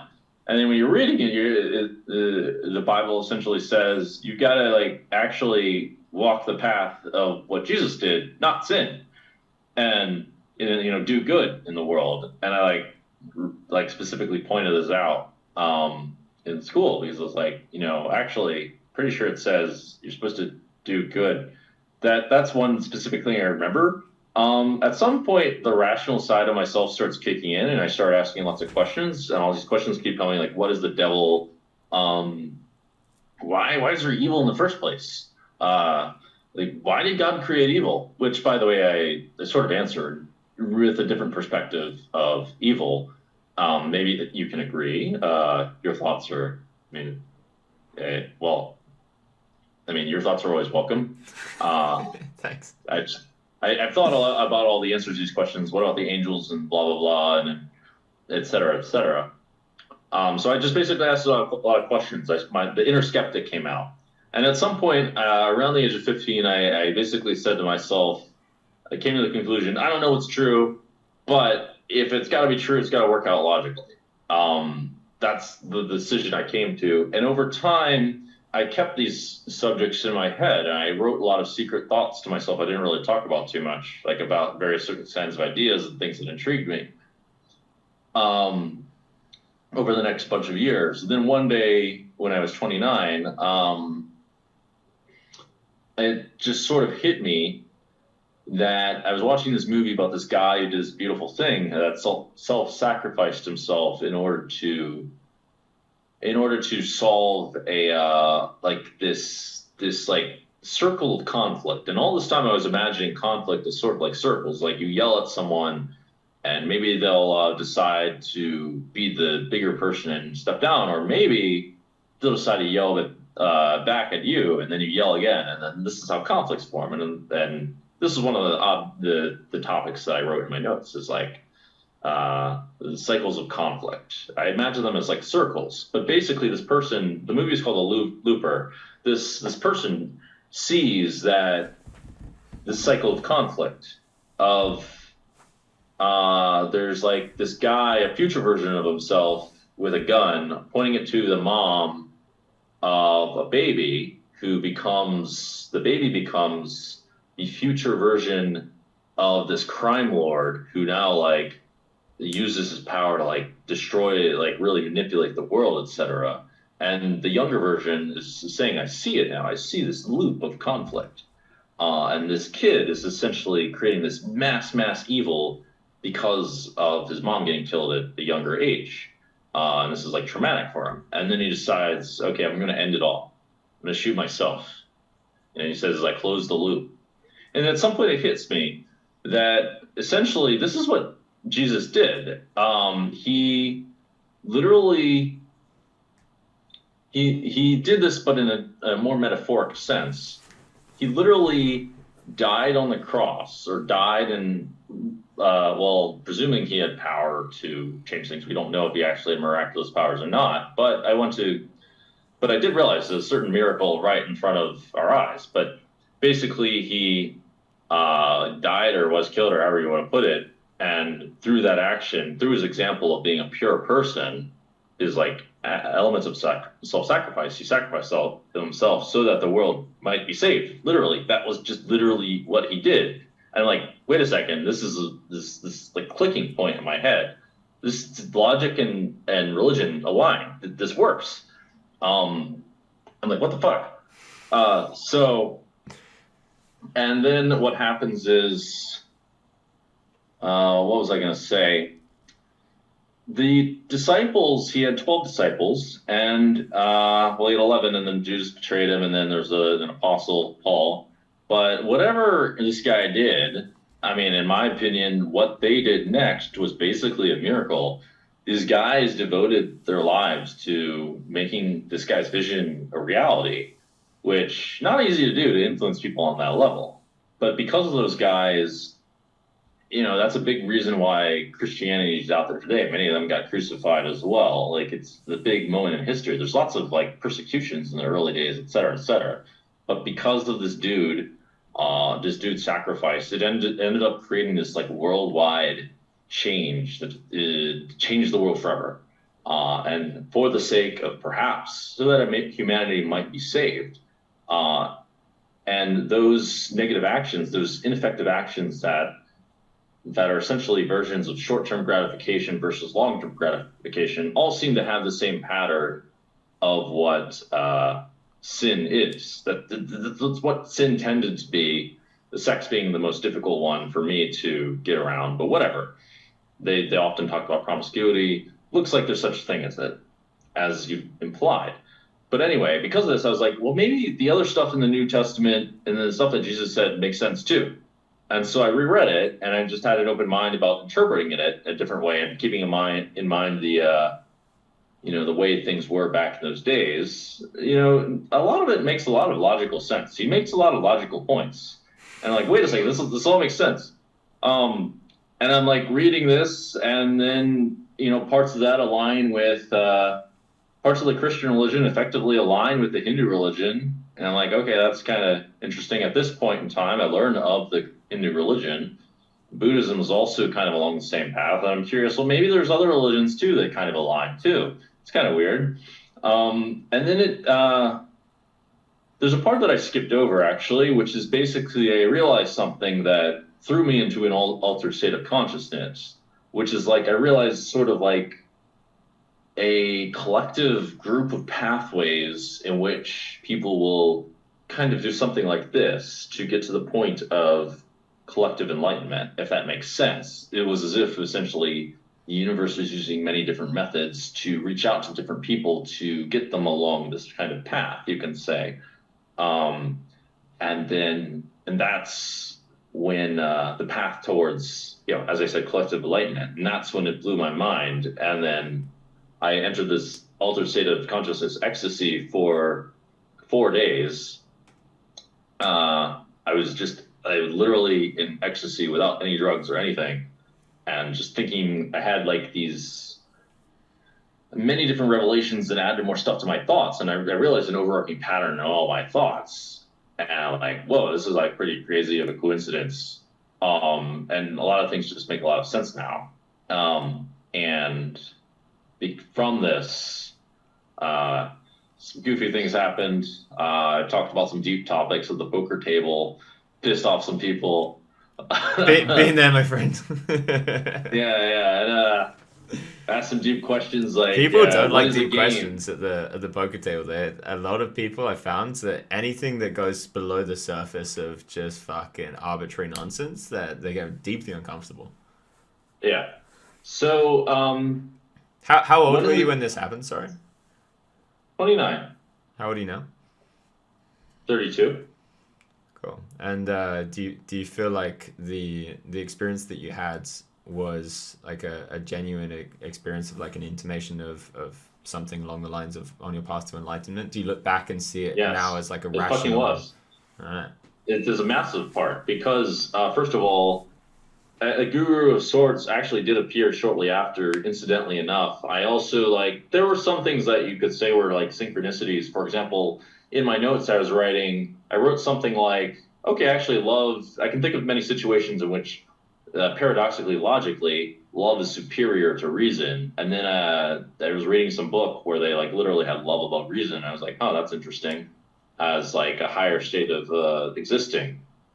But then they had things like peace being higher than that, and then there's like enlightenment at the very top, which essentially had this noble ideal of salvation for all humanity being the top priority for the fully enlightened. Or at least everything would be in line with that, I guess you could say. There are some questions I have regarding that. But so all that happened, and then suddenly I can see a lot of logic in like the ways of dealing with things. I want to point out these atheists that criticize Christianity because of the Crusades. The Crusaders, in my view, are not. They're the opposite of Christians. They're the they're holding up the mask, and they're pretending to be Christians, and they're deceived, you could say, and they're doing all the bad shit. They're the bad ones. Mm-hmm. I would say I would personally, like, if someone is doing bad for the sake of good, it doesn't work that way. When you're saying these atheist types, is there any particular people that you have in your mind, or is it just like the generic idea? The generic idea. I can't speak for all atheists because they're not all the same. But the ones that criticize, it's very common criticism of Christianity that, because of Christians, because of Christianity, bad things happen. No, that's like saying because of technology, a lot of bad things happened, or because of cell phones, a lot of bad things happen. That's not true. Cell phones don't have an intention beyond them. They're not programmed by Skynet or anything. It's people that did bad things, and they used Christianity as one of the weapons. They decided to turn it into a weapon. But the principles of Christianity, I mean, you can turn anything into a weapon if you're creative enough. The principles of Christianity are like, fine. They're literally love thy neighbor as thyself. Where's the bad in that? I mean, it appears that they're quite similar to other ones in many ways, but there's different ways of getting there. The way I would look at it is that people that are free thinking, that don't rely on these books or these gurus to tell them what to think, I don't think that they need something like Christianity, or they don't need to resort to looking at quotes from Jesus or anything. No, I don't think so at all. I think that Christianity is in essence that there was some enlightened guy that walked the earth, did some crazy cool stuff, and then people wrote books about him, and then the church decided to turn that into part of their religion to control people, and then rewrote a bunch of the books and things like that. So I would say instead of just relying on Christianity, I'd say just like if you want to take inspiration from enlightened beings, whether it's Jesus or fucking Buddha or whoever, Krishna, whoever it is, then take inspiration. But and maybe read some of the texts if you think that there's still some golden nuggets in there. But personally, I would never call myself a Christian. I never call myself a Buddhist. I think that I never call myself a fucking vegan or a Democrat or anything like that, because as soon as you associate yourself with that label, there's so much more that comes with it as well as the good stuff. You're way more than all those things, Charlie. Yeah, you're way more than the labels that you give yourself. Don't be limited just to Buddhist. Don't put yourself in a box. You're limitless. I agree. My limitless friends. Out of interest, are you at the point in your path yet where if it came down to it and you had to be crucified, so like tortured to death essentially, for the sake of humanity, would you do it if you thought it was the right thing? If I thought it was the right thing, I actually thought I would do it. I think I would. That fits my nature in many ways. I actually thought it might make sense, but earlier, I actually think that's not the hardest thing to do. I don't want to don't want to shit on Jesus or anything, but it's just a crucifixion. I wouldn't like to. Let's put it that way. But the good thing about that is, like, at least you would be sitting here thinking, okay, there's an end. When is it going to end? It's probably pretty chill, really. I believe Yogananda said that the true devotional path is to live this way for the rest of your life. Like, for example, I find that idea of what you're saying, especially when like the whole human race is on the line to be much more compelling than, say, I find it a bit tougher to say, okay, what if the real moral solution is celibacy? I'm like, oh, okay. I'll take a crucifixion, but not getting laid's a bit too far for me. Yeah.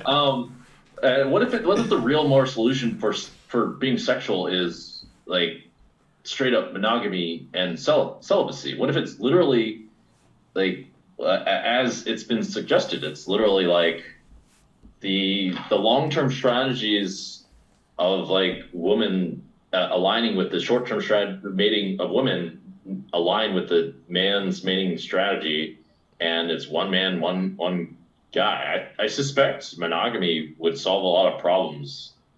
At least not necessarily marriage, but just monogamy would solve a lot of problems. And I think people forget that. And it's easy to fall into this trap, but I mean, I was contemplating the reason for why is there patience? Why does this exist? Well, patience in the sense of waiting for good things to happen. Well, again, it has to exist, actually.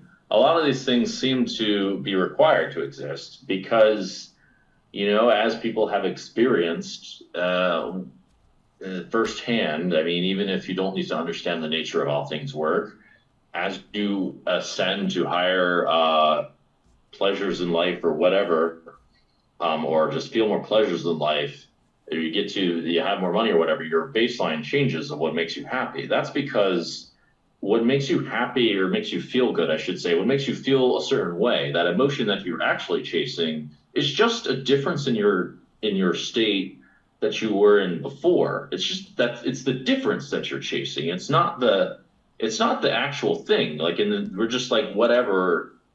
We're like something whatever in like the universe. It's the depth that gives you that emotion. That's where it comes from. It doesn't come from the object in a vacuum. A car in a vacuum by itself has no meaning. What gives it meaning is all the other stuff.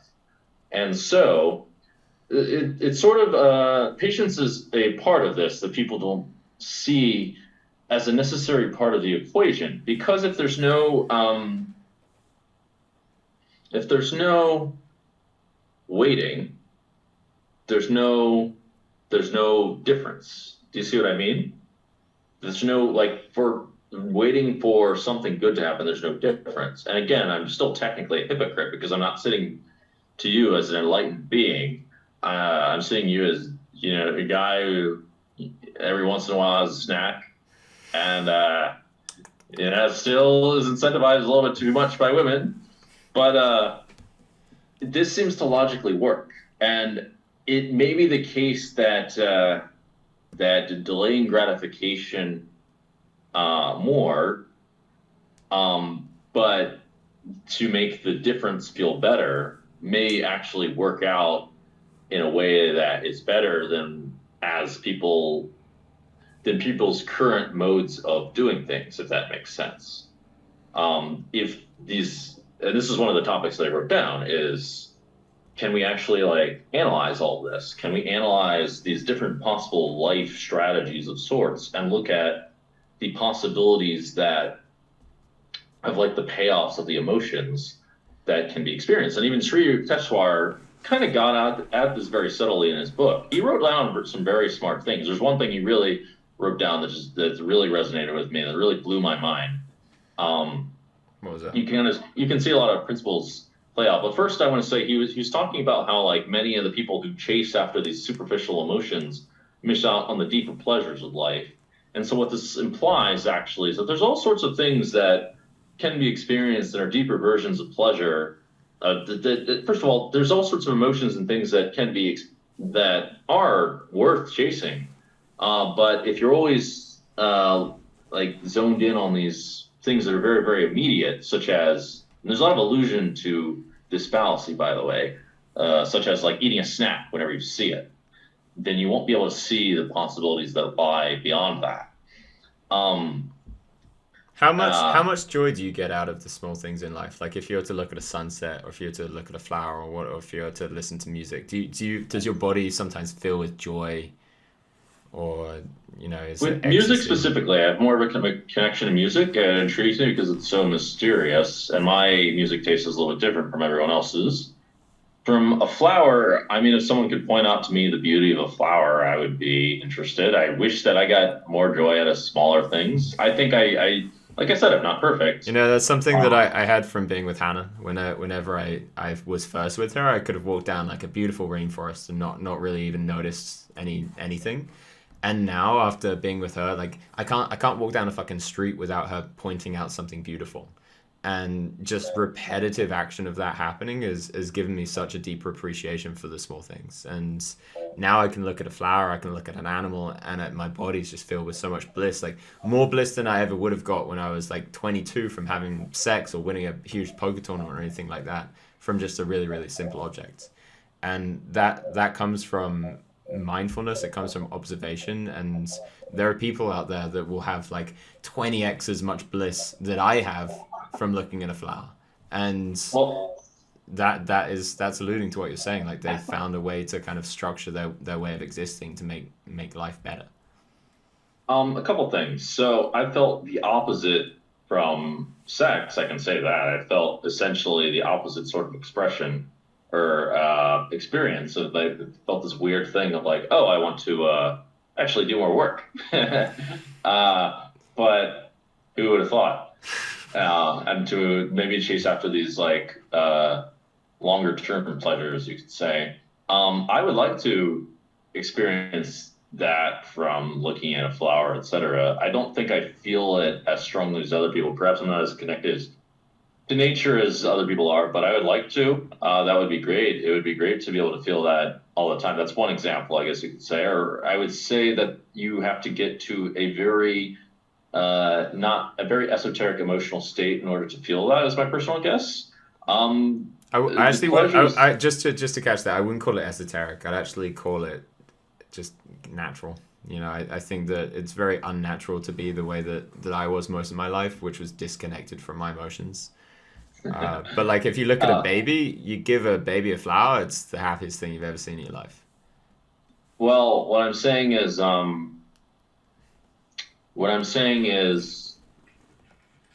esoteric compared to the typical norm. Abnormal, yeah. It's like when we're talking about before, you're saying how people are like legit, like attracted to legit or just attracted in any sense to loyalty, compassion, et cetera, et cetera. I'm sure there are tons of people that really are, but it's not the general theme of today's society. It's not what the media, aggrandizes. It grandizes hotness. It aggrandizes wealth. It aggrandizes all these things that are very short-sighted.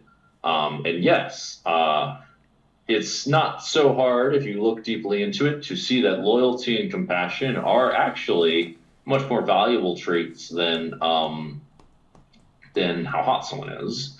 As we've gone into a little bit, or even how much money someone has, if you're really looking for a positive experience. If you're trying to maximize for positive experience, then those sorts of traits are actually better. If you really look into why that is, you can see it. And so you can say, this could relate to some of the better pleasures in life. Even like Aleister Crowley, by the way, I got this book. These spiritual dudes or whatever had very interesting lives. Even Aleister Crowley, like literally evil motherfucker, that was said to be the incarnation of the devil. He kind of was, actually, is the funny thing. Even he eventually got to the point where he was like, you know what, actually family is really important. He kind of put away all his crazy stuff and decided on that. It's actually probably worth noting that most of the, not I won't say most because I don't know, but so many of the best minds in history, the scientists, the philosophers, they believed in a lot of this metaphysical stuff. Like Isaac Newton spent more time on alchemy than he did physics. Einstein was always writing about energy and God and things like that. There's Max Planck. There's so many examples of geniuses, Carl Jung, that believed in like deeply metaphysical phenomena, and that wouldn't have otherwise believed it unless they had so much data and proof and evidence to actually do it, to actually believe it. And I think it's quite easily forgotten. I think a lot of people see the spiritual realm as just a bunch of hippies sitting in a circle singing Kumbaya with like fucking wooden beads on their wrists. Well, things can certainly look stupid or weird or whatever with, a closed mind. It all goes back to just being short-sighted or whatever. I mean, it always is compelling for me, especially when you see people who are alleged to be really, really smart, and they do things that don't seem to make sense, or they believe in things that don't seem to make sense. It always makes me curious. Or if people believe in things very fervently, that can make me curious too. But like that is a little bit more complicated. Or it can just be whatever. It can just be something really superficial.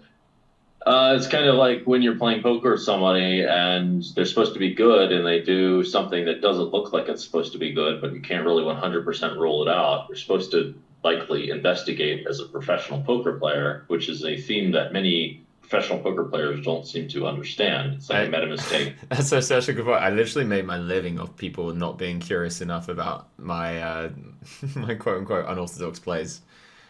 And it was just because I had a different data set, and like I was getting live reads that the other people just didn't believe existed, and I would make a bunch of plays that obviously some would not work out and most of them would, and a lot of people would just think that I was just trash at poker because I was using the wrong fucking blocker or whatever the vogue thing to say back then was. And it's the same for so many other great poker players out there.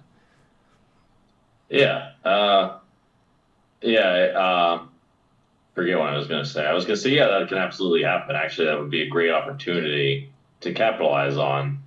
If you could figure out a way to capitalize on, if like perception is like that wildly off reality, which doesn't really surprise me if something's unusual. Like, I mean, I've done like things that are kind of unusual, and people have probably thought I was retarded or never applied them themselves when there's like quite sound logic to them.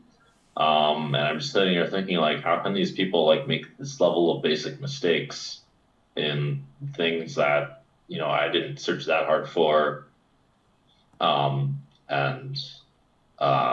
Yeah, I mean, I'm sure I do stupid stuff occasionally too, but it's like you have to close off all the windows of doubt in poker, which is not exactly an appropriate strategy for spirituality. One thing that I read once was that it is possible to be too skeptical with some things, if they have enough evidence in some kind, at least in an experiential way. But I wouldn't say that I have had the same experiences you've had. Why don't you tell us about some of your stories that you're willing to share? Preferably that do not entwine people that may not want to be entwined. Some metaphysical stories. Yeah, I got a few. Let me think about it. So I have a teacher. She's actually more of a friend, but I'll call her a teacher because people love that word. Called Kathy. You've had conversations with her, and this isn't going to be like the most intense experiences I've had because I don't want to tell those stories publicly yet. But something I work with Kathy. I've probably had about 70 sessions with her. I have enough money that I could get some of the best professional advice from psychologists, from people that train athletes, from different spiritualists. I choose to spend my £80 per hour every single time on Kathy. And there's a lot of reasons for this. When I first found her, I was very, very skeptical of what of what she was able to do. I've had now thousands of data points that really solidify the abilities that she has. I'll give one example I'll give a couple of examples out of thousands. Thousands is pretty crazy. I will say I kind of had something that solidified it, but I mean, I would say that she may have. I did talk to her myself out of curiosity. Some of the psychics did better than others. I talked to maybe like 4 psychics. A couple, one was always right or never really wrong, but she also said some things that could just mean anything. But the first time both Kathy and this other one blew my mind, by the way. But why don't you go ahead? Sure. So one example, my cat was being sick, repetitively sick, and I had no fucking idea what was going on. And I was like, Kathy, can you please tap into the energy of my cat? Let's be fucking serious here. Let's be adults. You just got to tap into the energy of the cat. She doesn't see the cat. She's not even around. It's on Zoom. And I'm just like, come on, just tell me. And she's like, she taps into it, does her thing. She's got her eyes closed. And she's like, it feels like you're feeding her something that's too rich, and that's making her throw up. And I'd just been feeding my cat coconut oil for like the last week because I heard it was good for cats. And I've been feeding her every day, which is obviously too much. And I stopped feeding her coconut oil and she stopped being sick. Now, obviously, this is one example out of thousands. This in a vacuum is proof of fucking nothing. But if somebody can guess, if I say guess a number between 1 and 10 and you guess it correctly, it's proof of nothing.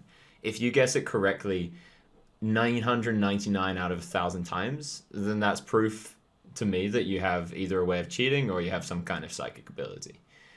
Now, Kathy has done these kind of extreme phenomena like hundreds of times, and I've got thousands of data points that would also allude to these kind of things existing. I've also met tons of other people that can do these things. And these are scientists, these are people that work high up in politics, these are spiritualists. The world is smattered with people that are deeply embedded with occultists or psychic or psi belief systems, and nobody fucking talks about it because nobody likes to. Well, first of all, the people that are best at it they're not public about it because that would be not in the best interest. The people that are shit at it are usually really public about it because they can't fucking get any clients because they're just sitting there being like, oh, I think you're gonna have a bad weekend or whatever. And then most people like me and you, it's difficult to speak. I don't know. I don't want to fucking tell everyone my beliefs because then everyone that can become like a little clip, and everyone's like, oh, Charlie's a fucking idiot. Don't help the homeless when he starts his charity. There's such bad incentive for people to be public about this, and maybe that's a good thing. Can't someone see that you're like having a very rational approach to like charity? Like, can't they see that, for example, you can still be rational and still believe, crazy things. At least there's all kinds of times where people are very, very rational at something and then they just act wild in a different way. Yeah. But if you think about it, if like PR is so powerful, like did you watch the Democratic nominee elections of the in 2020? There was a lady there, I've forgotten her name, but she was like big into crystals, and she was just called the Crystal Lady. She barely spoke about it. She didn't want to speak about it, but she was just always referred to as the Crystal Lady. So if I said, my name's Charlie Carrel and I believe in the healing power of quartz crystals, then suddenly if somebody wants to like trash me online, it's Charlie Carrel, the crystal guy, starts a charity. So you have to be so fucking careful about what you say you think is real and what you don't think is real. Yeah, there's a lot of like stuff like that can happen. There's some kind of need for fixing that. Don't really know how, but it seems like it could be possible. Like, why not look into it? I talked to Kathy, and she did seem to say some things that I didn't realize might be true, and then I realized later maybe they are actually true. Like, it does almost seem like if people support me, sometimes it seems like that has a mystical effect. I've seen some like evidence of that.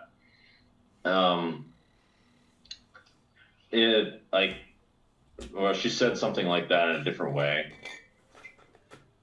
She said, she said something about meeting an equal and opposite of me, and I think we talked about that a bit. Do you want to tell that story? Well, that story turned out to be some crazy bad comedy romance or something. I want to hear it again. 2019, she says something to me like, "You're gonna meet someone who's the equal and opposite of you," and I like thought, "Am I gonna meet my like arch nemesis or something?" Or is this a girl? Fucking Phil Galfond. Right? Where's Phil Galfond hiding? What's he got cooking up this time? He's got the psychic working for him. And then you were implying maybe that's a girl. And yeah, I guess that appeared to be a girl. And then after that, I did meet someone, and it seemed to have fallen perfectly in line with, at least for a while, it seemed to be perfectly in line with, or pretty close to in line with, a proper romance. A little kind of like a slightly messed up one. And then some you had a miracles couple got in of the picture. You had a couple of big synchronicities with that girl, right? Yeah.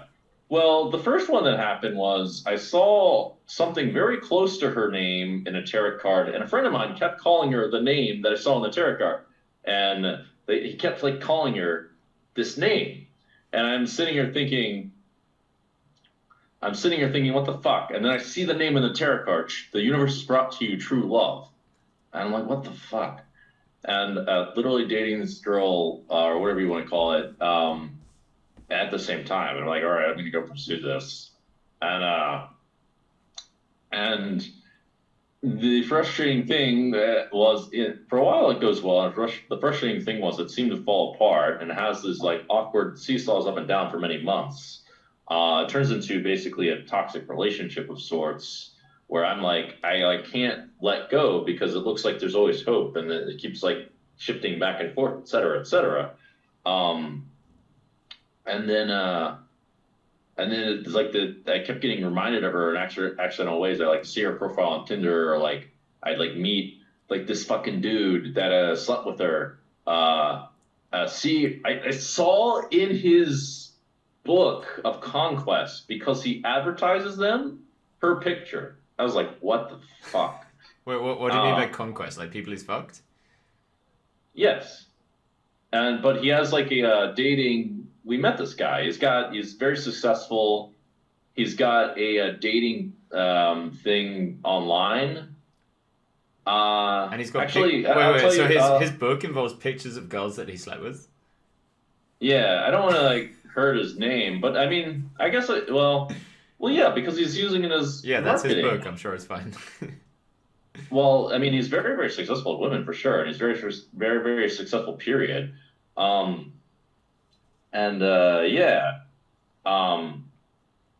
So what happens? Basically, I like ended up blocking her, ended up like unblocking her because someone else said not to.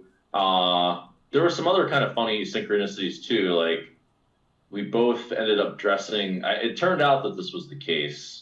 I didn't know this, but we both did not know this, but we both, and she ended up dressing up as Miss Claus for some occasion.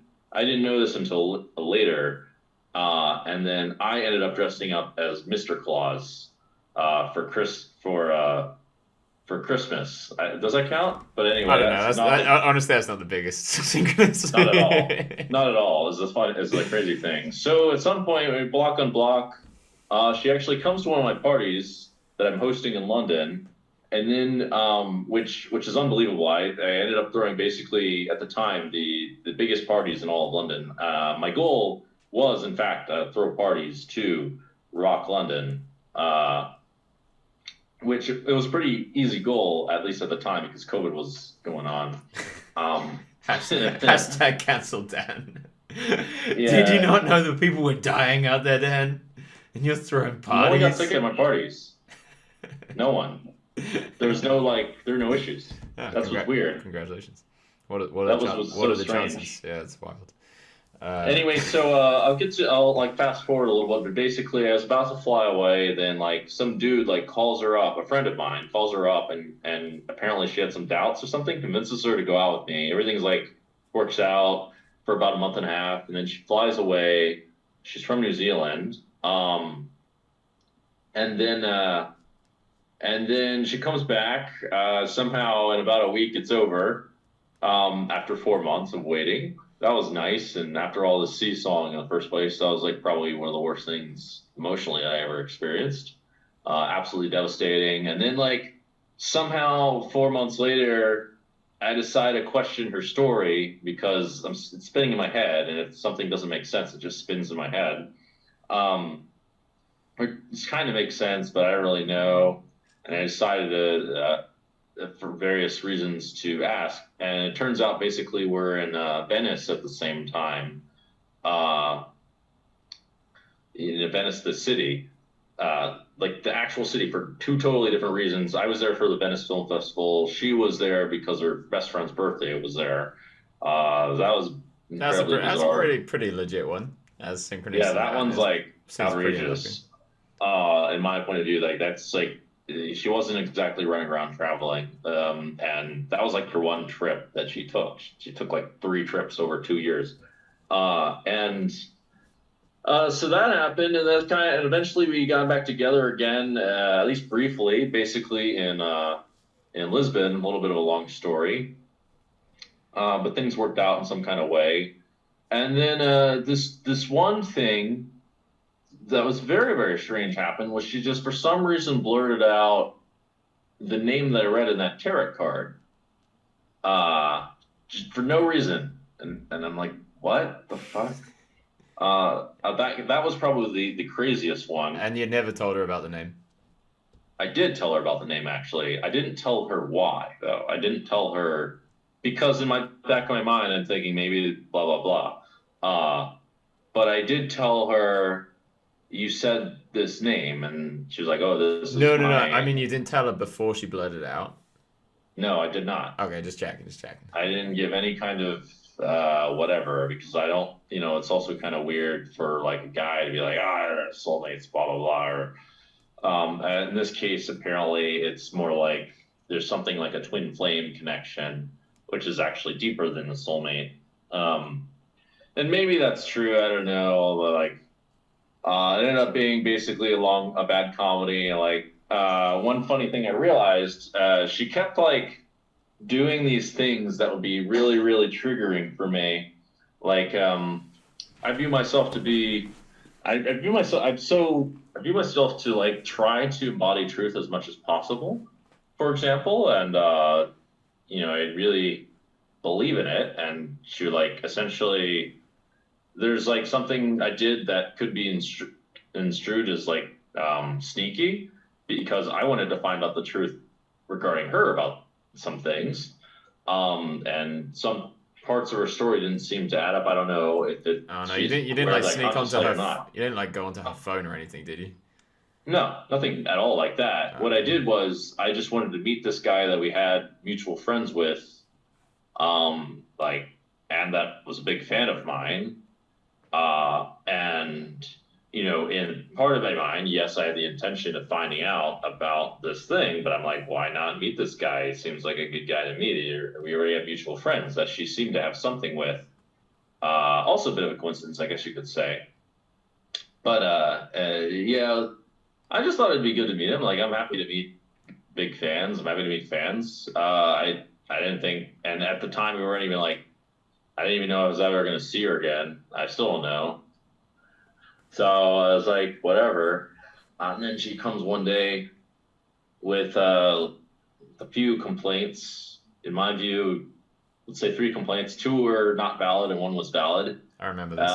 And she's like, you were going behind my back to talk to this guy, obviously to see if I was telling the truth or not. And I'm like, what was she telling the truth?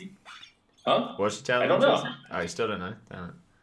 Maybe, I don't know, but I can tell you what other people say. Other people say she's not. Other people are like, no, bullshit. Well, anyway, she ends up ironically calling me dishonest and not communicating. I'm sitting here thinking, what the fuck? Like, this is everything I thought you were appearing to be, and definitely not communicative.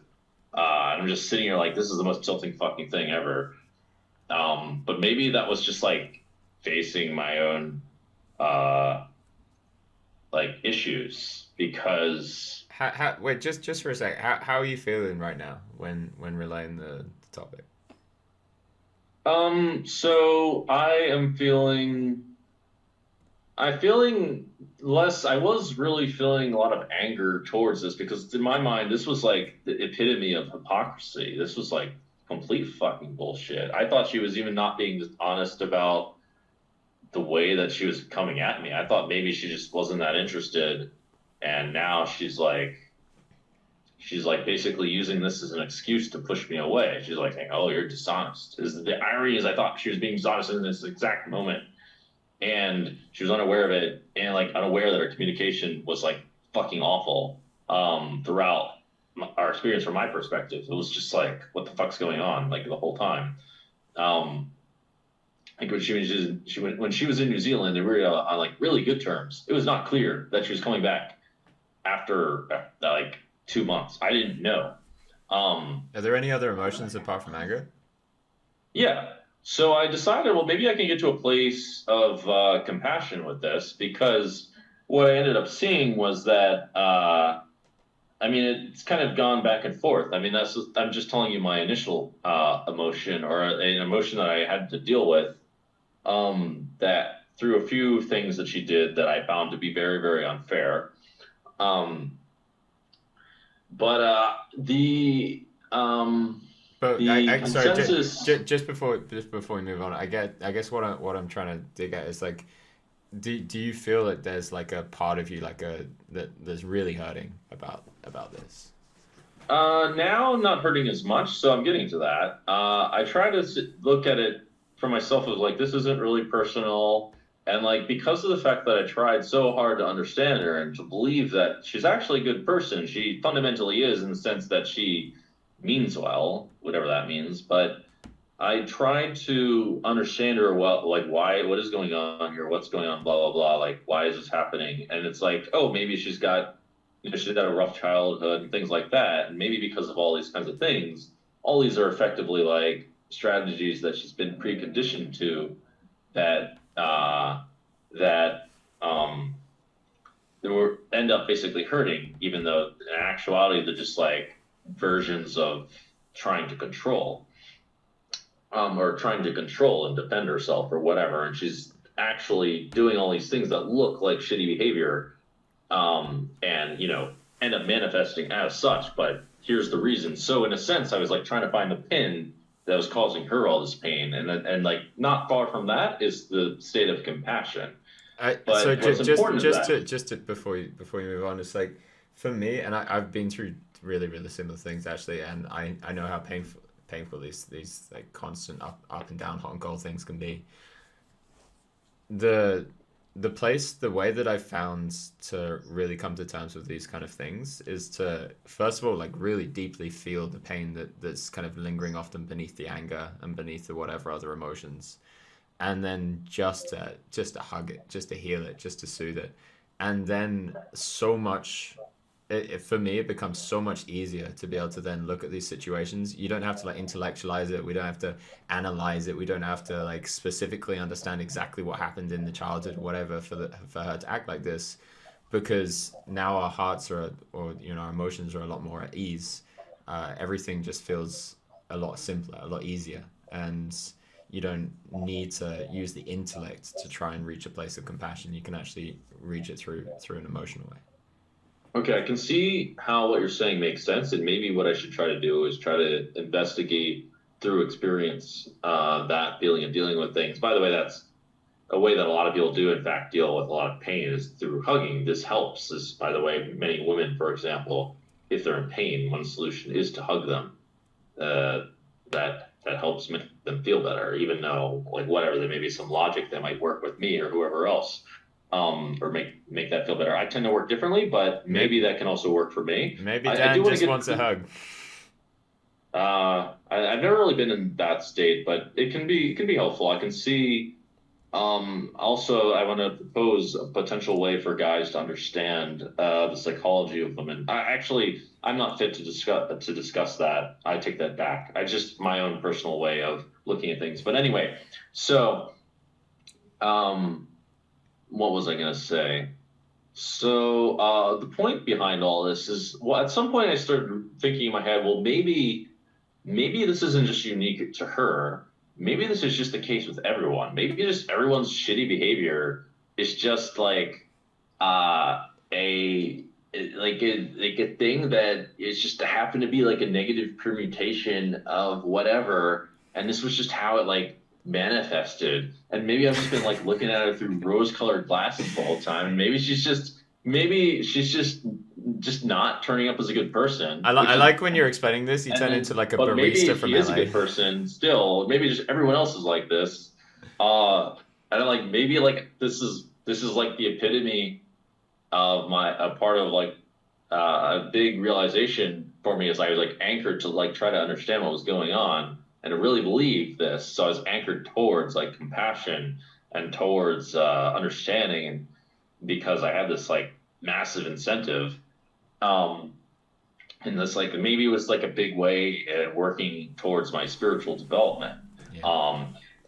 Like some kind of emotional manipulation from like a higher perspective, we could say, which would also be evidence of a divine plan, you could say, which is optimistic, but either way, it might just be the case that like everyone just, I mean, this seems to be the case, as many like bad behaviors stem from some kind of whatever in the past, and just some are much more extreme than others, or whatever. I mean, I don't want to like she did plenty of good things. Say that it's just didn't yes it, just in certain contexts could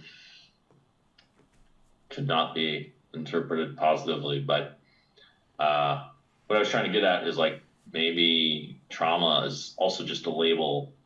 Maybe maybe all these things are essentially just labels for like bad habits forming, if that makes sense, or habits that are less effective than positive habits, you could say, or healthier habits. What are your thoughts on all that? Trauma specifically, there's definite physiological things that happen and Yeah, it's a psychological pretty things serious that thing. happen. So, you know, obviously, I agree with you. I think that if somebody does something terrible, there's almost exclusively, perhaps exclusively, because something bad happened to them, and or they've watched something bad happen to someone they love, or something like that.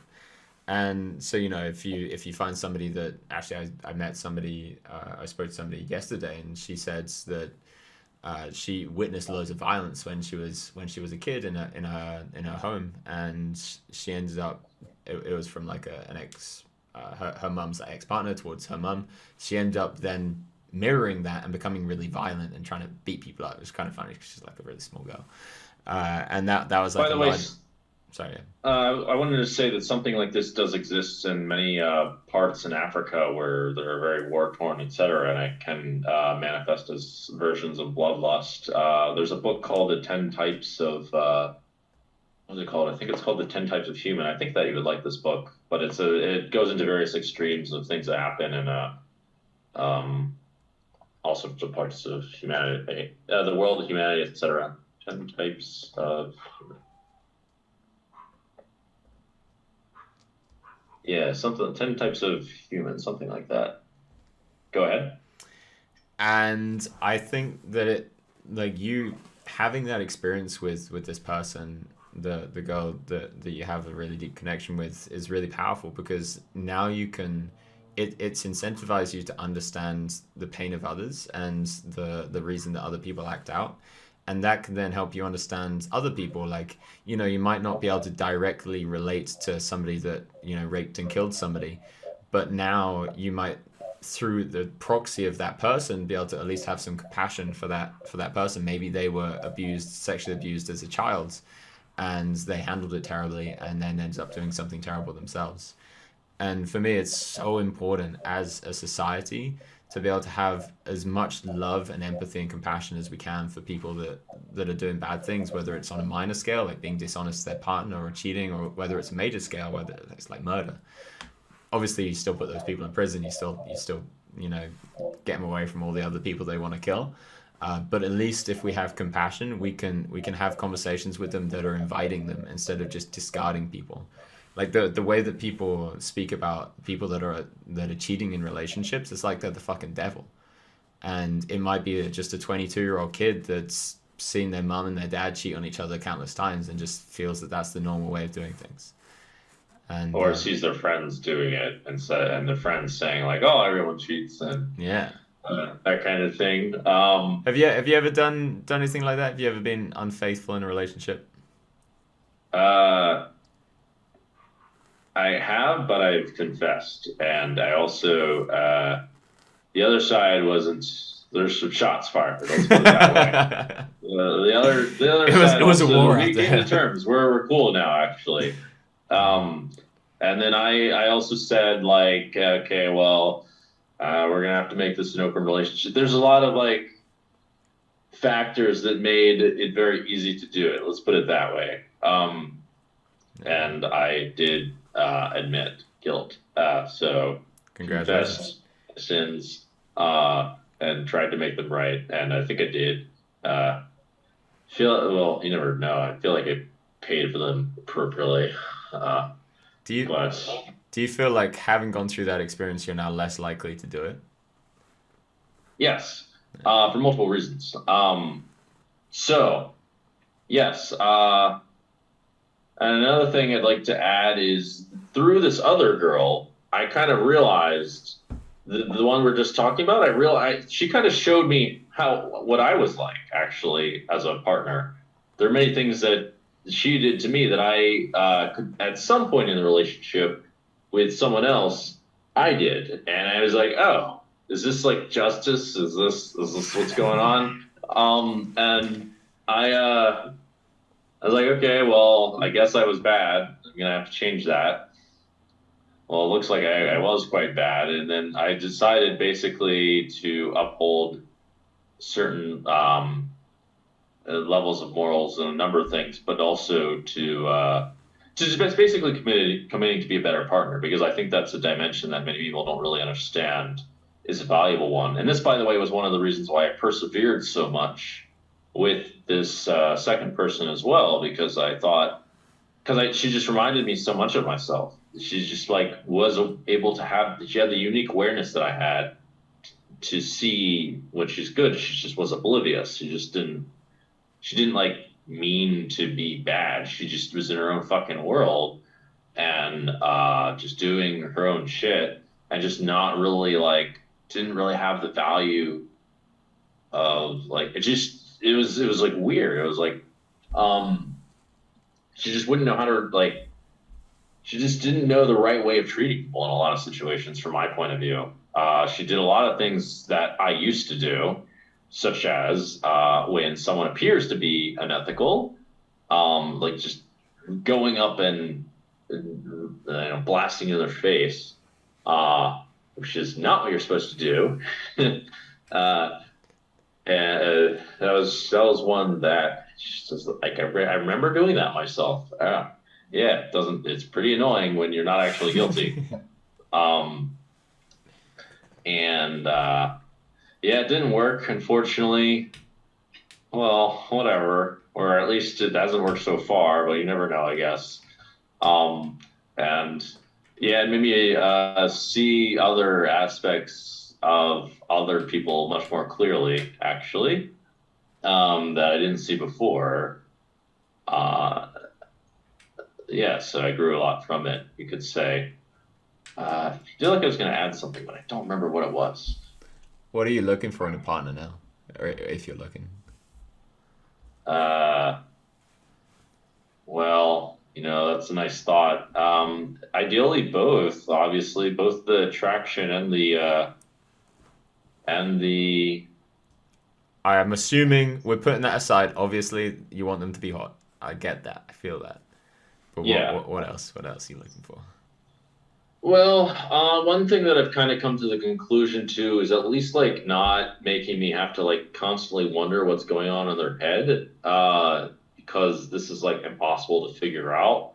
And just someone that is supportive would be very good in the sense of like being beneficial for all the other aspects of your life. Definitely that. I mean, it's varied a little bit for me just because, I struggle a bit with, that's the one desire really I struggle with is, sexual desire can be really powerful at times. So at least like not annoying to deal with.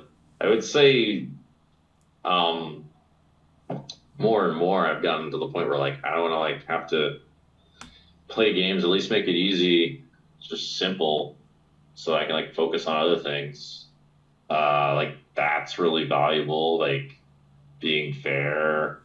There's plenty of girls out there that are all those things. That know how to be good partners, and as we talked about, I value loyalty and compassion and stuff like that. There's just there's plenty of them that don't understand that, in particularly America. And the more you turn yourself into somebody that does understand those things, the more you attract those kinds of people, and the more you can recognize those people, because you're like, oh, they're doing that thing that I spent the last 3 years learning about how to be honest in these kind of situations, and you can see like, oh, that person's being dishonest in a way that I used to be dishonest, and now I understand because I've thought about it. So like the more you're growing through these dynamics, the more discernment you're getting in the ability to be able to choose a future partner.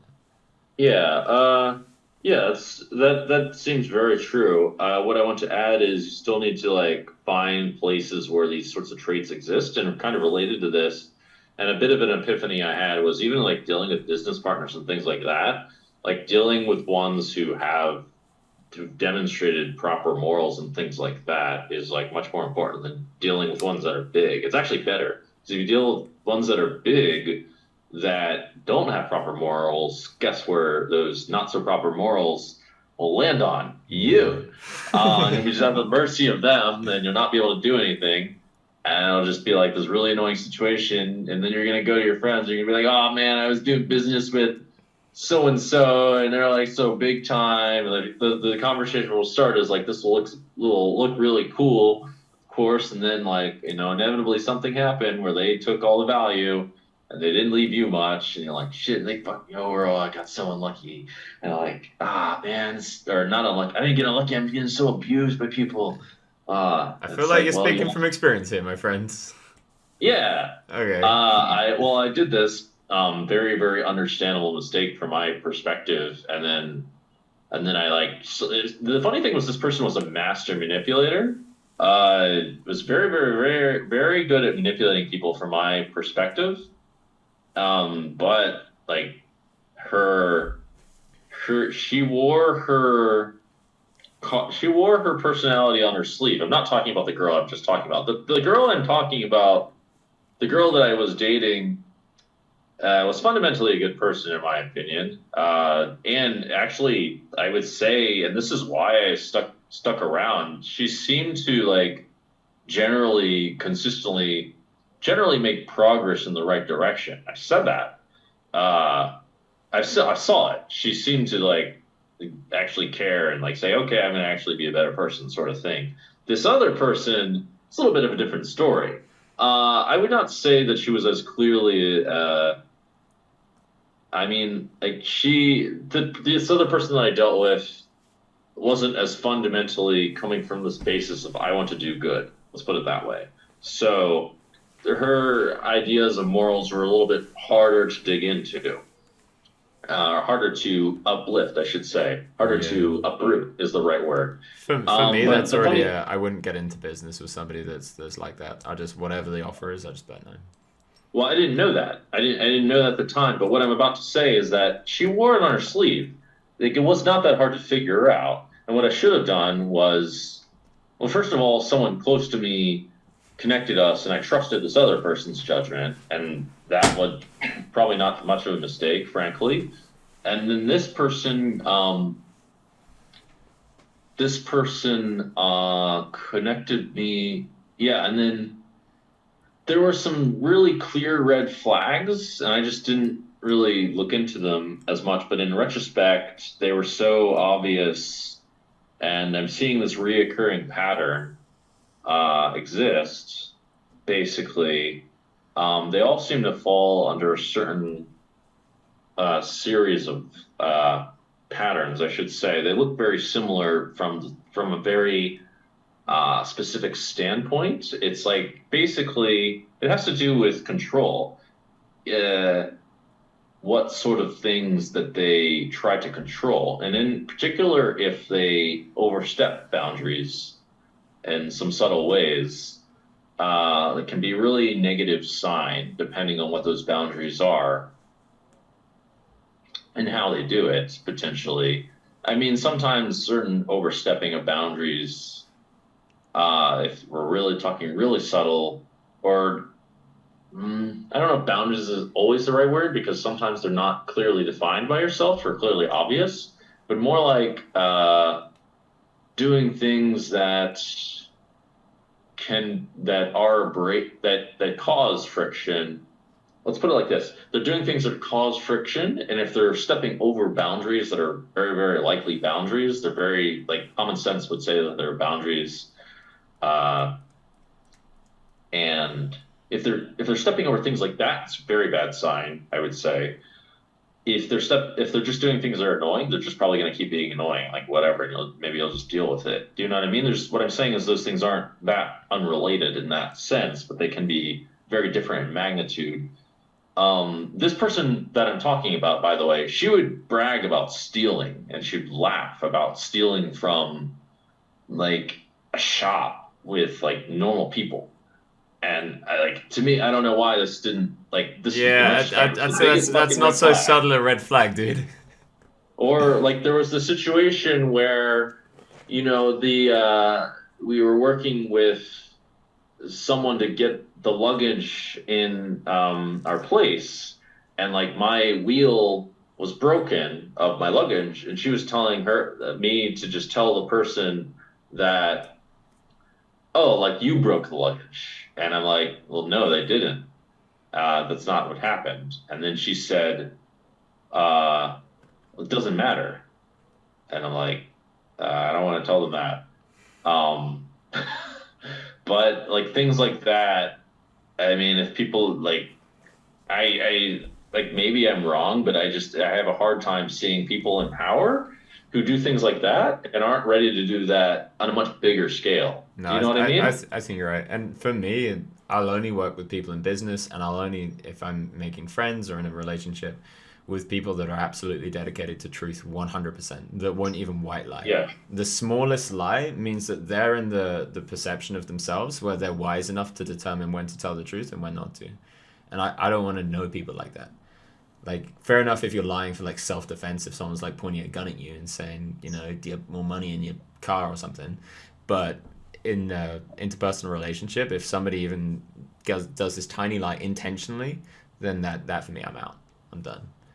Okay. Can I ask you something about a personal experience that you had in the poker worlds, where, and I don't think you and I have actually spoken about this off Zoom, the time where there was this, like, half big scandal that Bill Perkins made about you and some other people playing on webcams or something like that. Do you want to share what happened? I think there's some interesting details of that story that are a little hidden. But for me, my point of view, maybe this was a good thing that happened to me. I thought perhaps in the sense of I can see something quite clearly. So I thought that it was okay to multi-account, and there are cultures where, by the way, it's much more condoned, it's much more reasonable, and there's a real subtlety here. Sorry, when you say multi-account, were you playing, like, 2 accounts on the same table, or? No, that's different. What do you mean by multi-account? You're playing under someone with different name. Oh, like ghosting. Ghost, yes. Yeah. So in the case where ghosting is accepted and they're like, these are the rules, or even if they're not even saying that they're the rules, there is another culture specifically where it's considered like not so, it's like whatever, like no one gives a shit. Yeah, just to add on to that, like when I used to play high stakes, it would be like well known that, okay, it's on the final table of the scoop, behind that person's like 6 Germans, behind that person's like 3 Spaniards. It's like you actually didn't even consider you'd be playing the person whose name is in front of them, because you just know that there were 6 people in a room and they just put their best player at the front. So yeah, go ahead. So what I'm saying is I personally don't think ghosting's good. I used to do it all the time, but without thinking about it. But I definitely know the cultures of of people that do it, and it's the vast majority of poker players that I know have done it. Okay, well, so a couple things. I'm going to get to my mistake here. So there's one culture specifically that I've dealt with a lot where it's not really a big deal, and everyone's effectively doing it, or really most people are doing it. It might be the case that not everyone's doing it, and effectively there are innocent bystanders, in which case the morals are a bit tainted, which I'll get to. So on this app, by the time I had showed up, I was quite late to the picture. And my understanding, and it was kind of close to accurate, or it was pretty close to accurate, I should say, was many of the major players, including the host of the site, was multi-accounting. No secret, and I heard from a different source that he multi-accounted on other sites too. So he fucking multi-accounted. And which site is this? This is the site, what is it called? The Fun Ocean, that's what it was. But he did some other stuff. The host of the site, I was told by someone else, was on other sites multi-accounting too. Now, what I find so my mistake was assuming that because most people are doing it, there may not be innocent bystanders, but in my view, Bill Perkins was an innocent bystander, and he was on there, and effectively, I duped him and I wronged him, right? So in effect, this equates to I've done something wrong. This was one of the mistakes I made, actually. This is not even the biggest mistake that I made, in my view. So just to clarify for people that might not be familiar with the story, you were playing on an app. Bill Perkins was playing some high stakes on this app. He thought he was playing against some recreational player, was it? Yeah. And he was actually behind the recreational player was you. Yeah, and even though he probably should have used his judgment to discern, okay, whatever, he's playing against, someone not so stupid. It was actually pretty obvious. I would think, but either way, he's innocent bystander. Sure, yeah.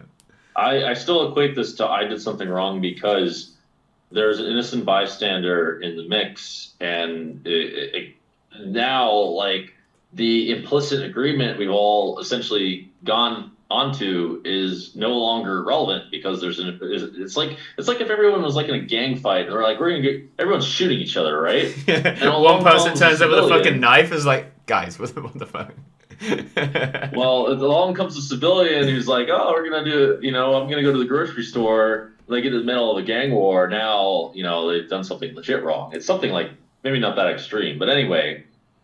So this was a really interesting experience.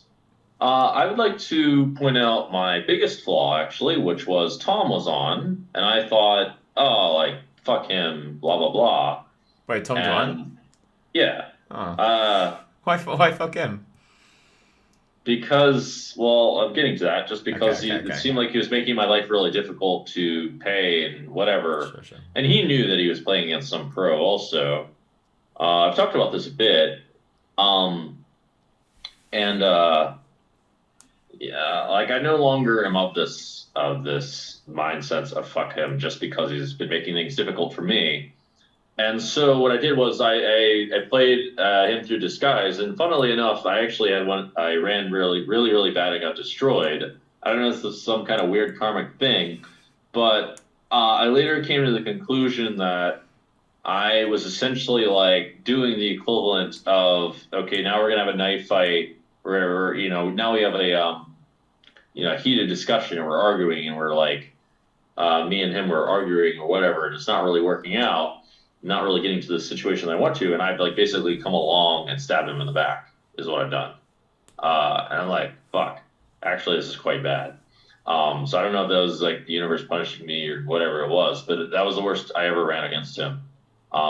Did you give him any payment? Well, for sort of. I indirectly I did, because he was supposed to give me some money and we decide.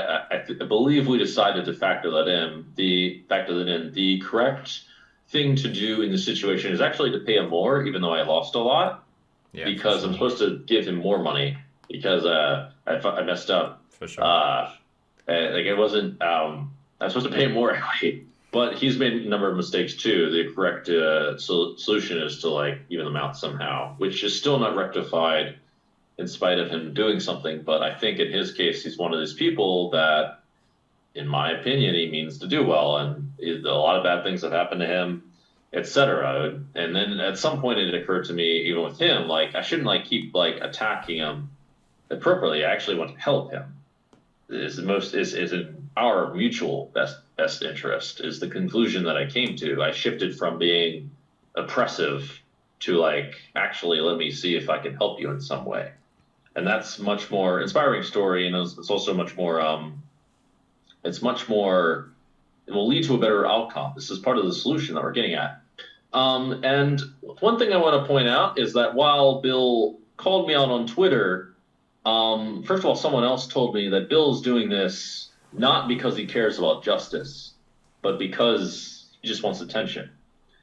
And he didn't call out his friend, who's a host of this site, who absolutely multi-accounted him multiple times. Like, he was in the game I was playing. Like that was the reason why partly I was playing. You know, like if he really cares, then why is he not calling out his good friend over here, who's way more guilty than me? And he's calling out me, who I played like 6 hands, and I've offered him repayment, etc. And he doesn't care about that. Wait, He you doesn't, only like, played why? you only played 6 hands? I don't know how many hands I played against him, but it was a very short session, and he was one of the 5 players. And he won money from me. I owe him some kind of repayment. I presume, in actuality, was one of the ways to resolve it. I mean, he can take it and blast my name if he really wants to. And I do not think that he's in it for justice, though. It's my point of view. I'm calling fucking bullshit because, like, he knows that this other guy's guilty, man. He fucking knows. What did he do about it? Nothing. Yeah, maybe it's probably best not to assign any kind of intention on him without really knowing. Sure. Well, I've pointed out to him myself. I said, "Why'd you come after me when you had your friend, who's really your friend, and who he knows, do this to you also? Like, why am I the one who's singled out?" What did he say? What did he say in reply? He ignored me, and he got very arrogant and said, "I don't give a fuck about you. I don't even think about you. You don't even know the New York Stock Exchange exists. For like, I could make $20K an hour. Why the fuck should I give a shit about you?" To be fair, he is willing to apologize about it, but this obviously it sounds like he's probably just more emotionally hurt that people. I'm sure he's had a history of that happening in the poker community. Like, imagine what it's like being a billionaire whale. Sorry, Bill, you're a whale in the poker community. Lovely guy, and he's constantly having people follow. Like, I've seen him on like EPTs and in different tours. People following him around, like basically just manipulating him, or trying to at least, into playing high stakes games with them. And he's probably just had like 100 or so experiences of this happening, and then this one thing happens, and it's just like the straw that breaks the camel's back, and probably makes him want to just lash out and hurt you. You know, and it might not be to do with you, it might not be a personal thing, it might be more to do with the fact that it's happened in so many other cases. Well, yeah, but I'm saying, like, why is he not picking the guy who's doing it in front of his eyes, and he's picking me, who barely did it all, and is willing to make amends? I don't know. Yeah, I don't know, but that doesn't line up. So, and he's. But I think what I'm getting at, and it's probably in your best interest as well, to feel this, is that we shouldn't try and maybe he's triggered on the pros. I don't know. Maybe it's because I'm a pro. There's always a lot of unknown reasons of why people act in the way that they do. Like, I've seen so many people attack you for what you did in that spot. and I know you, and I know you're dedicated to doing good. So for me, it doesn't change my opinion of you very much at all. Whereas for those people, they might be like, okay, Dan's a cheater, fuck him, he's a scam artist, whatever, and they just want to label you.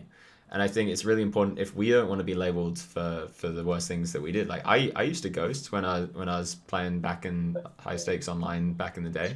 Brave of you to say. Oh fuck it, I used to all the time. And I'd go for a shit and be like, Ben, can you play for 20 minutes on my computer? I'm taking a really long shit because I eat like crap. I don't want to lose all my tables. And that was just considered a normal thing. Now I've got a really hard line of like never even on tour now, like look over someone's shoulder and tell them how to play it. But it was just one of those things I didn't even think about. And I know that for me, though, it wasn't because I wasn't dedicated towards being a good person, and I know that for you as well. And so I think it's so important for us to look at the actions of different people and not just assess their whole character based on specific actions.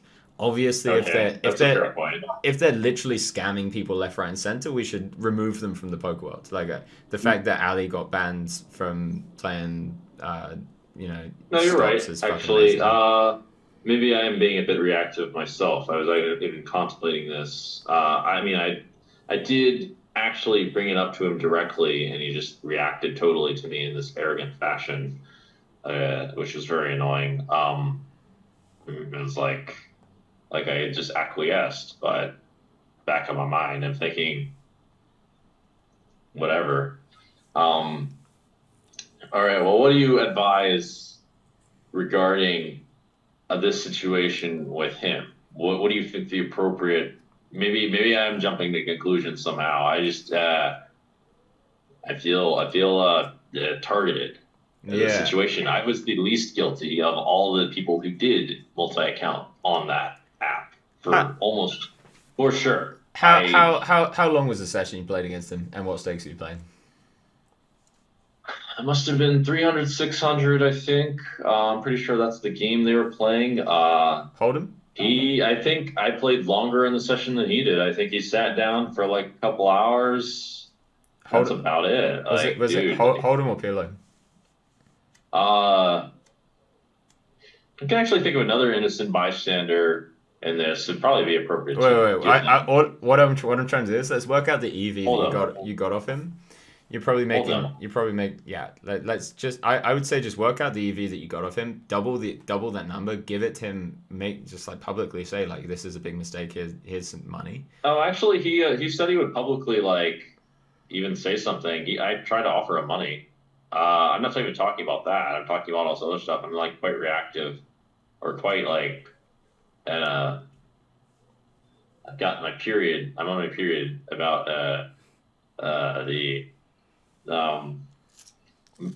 about this situation of being called out specifically when I'm bringing to attention, like, look, here's your friend, he multi-counted you. I understand, yeah, fair enough. What the fuck? Why are you saying I betrayed you?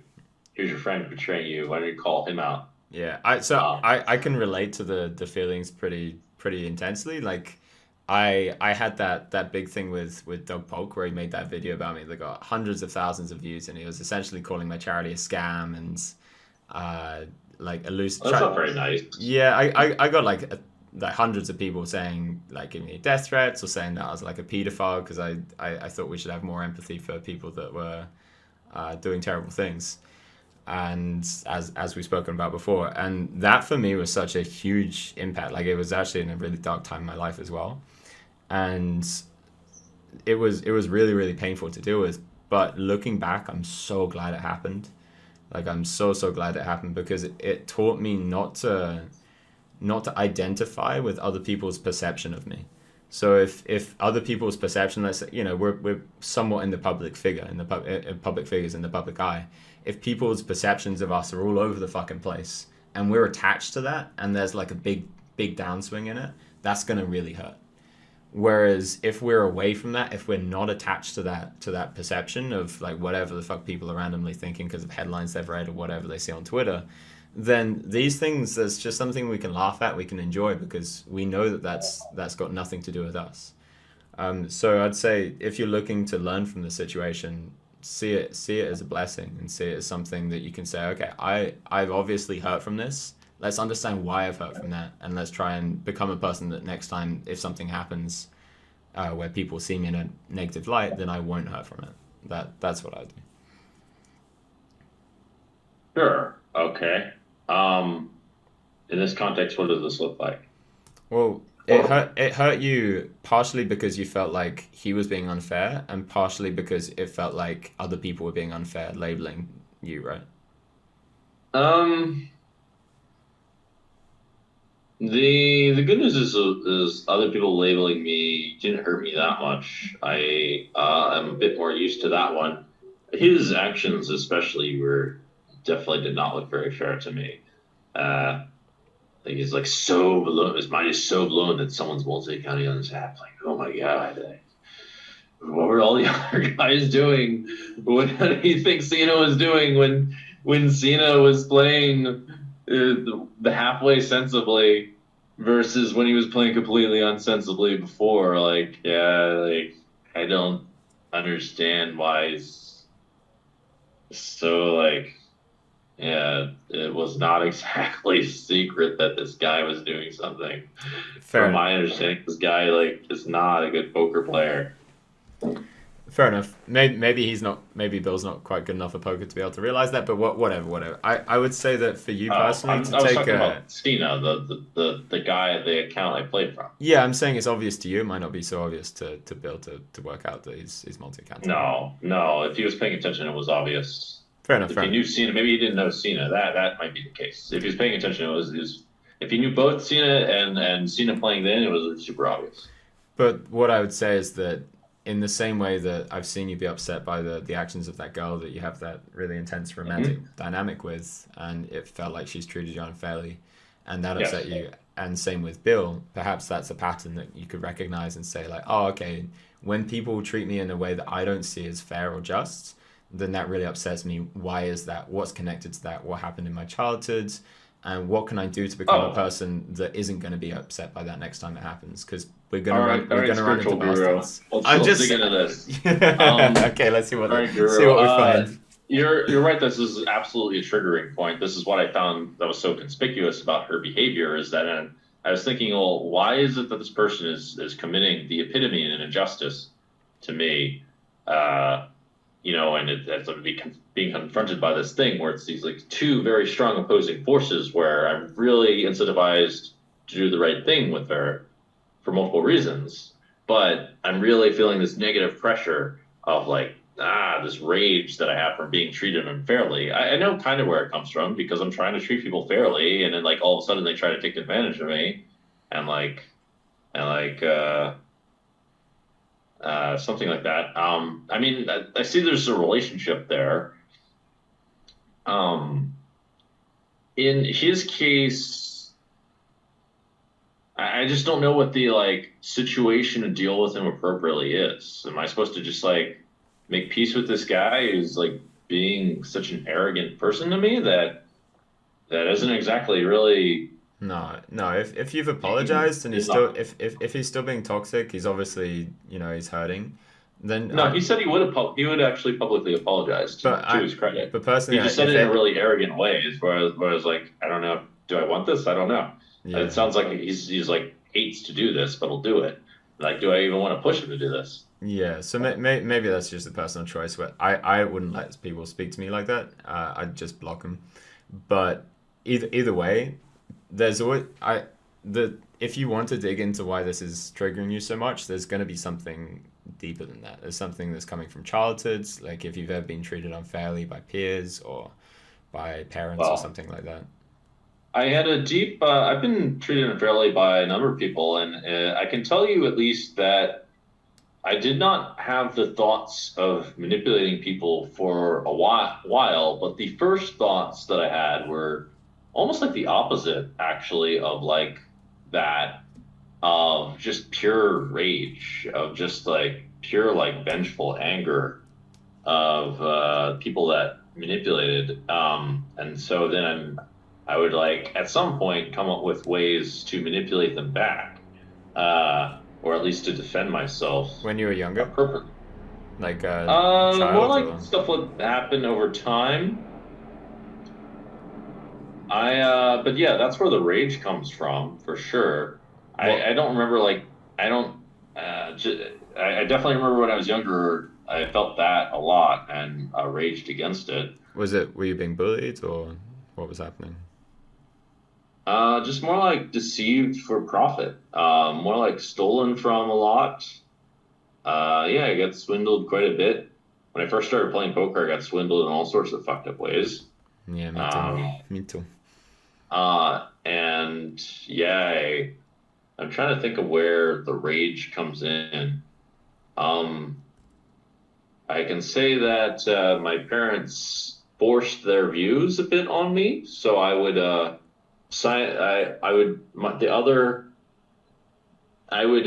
my first reaction may have been something that looked like anger, but then I realized that that was not very effective at all. So what I would do is um, I would appear to comply, but silently object.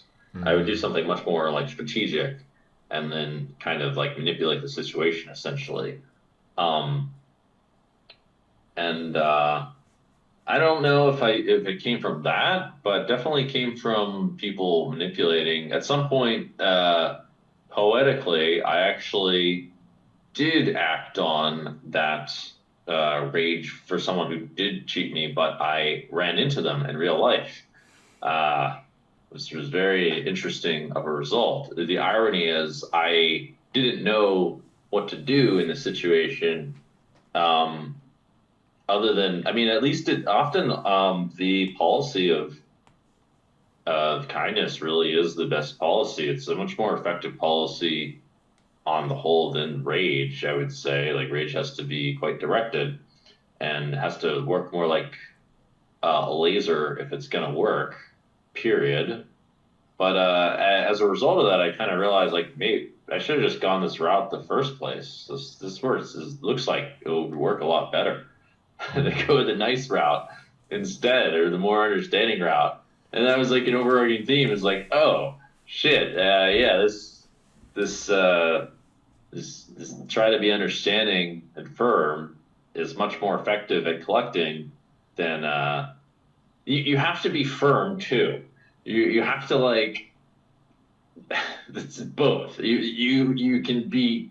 Don't be nice in the weak way. You have to be nice. Nice is not the one. Yeah, That's nice the is thing. a shitty. I hate it. Nice is a shitty word. You That's have to something be that I think people get compassionate. mixed up with a lot. Is like people conflate nice and kind, and they think that to be nice you have to be like, oh, it's okay, don't worry about it. But sometimes the No, kindest that's all thing you can do bullshit. to somebody is like putting them in prison. You know, sometimes the kindest thing you can do is to defend yourself and punch them in the face if they're trying to attack you. You know, something like that. Because anything less would be unkind to yourself. It's not just Yes. being kind to them; it's being kind to everything, including yourself. And Yeah. a lot of people associate just like quiet, nice people with kind people, but Well, nice in the sense of being submissive is shitty, and in the sense of being like not confrontational is shitty, or not dealing with problems that are problems, sort of thing. Like that all sucks. That's like how you get kicked around and that kind of thing. I mean, part of my anger was also the tendency to just hate getting kicked around. It was an overreaction. If I felt like I was getting kicked around, I would like sit there and my mind would spin about ways to like counter that, and also to like to counter that. My first response would be rage. The second response would be something like much more calculated and like try to turn it on them kind of thing, and try to like get the upper hand sort of thing. But how was your experience? This will be the last question, by the way, and then we'll maybe it's two more questions. But how was your experience in school? Like, were you popular? Did you have friends? Were you bullied? I was not I was not really bullied. I actually had mostly a good-ish upbringing, but I was a little bit too socially retarded to know what was going on. That was the biggest thing. I was quite aloof. I was bullied a small amount. I was actually kind of on the popular side. is the weird thing. I went to a science and technology program. I went to a special school when I was younger, but I was quite aloof. That was the biggest thing. I was very much in my own head. That's something I've noticed about you actually is that you're so like for some reason I don't care to put it into words why, but you're so easily loved. Like so many people are so happy to see you when you come on like poker shows or whatever it is, and you could be acting in like a really pissed off way, and everyone's just like, oh, that's so fucking cool that it's Dan Gates doing that. You could be doing the goofiest fucking shit, dressing up as some anime character. Everyone's like, this is the coolest thing I've ever seen. For some reason, whatever it is, you manage to be a very loved person, and that's fucking incredible that you managed to keep a level of uniqueness and still manage to have people respect that. Yeah, thank you. I'll take that's a pretty great compliment, I would say. The idea is spread more joy. Shavi, what's his name? Ravi Shankar. He wrote a line that I liked, which is to bring joy to where there is none is like the work of the divine. It's like, oh, well, there's a lot of value to that. And I kind of realized this implicitly. I mean, that's kind of what I've been trying to do in poker is to try to make it more fun. Essentially, I mean, joy and fun are intrinsically related.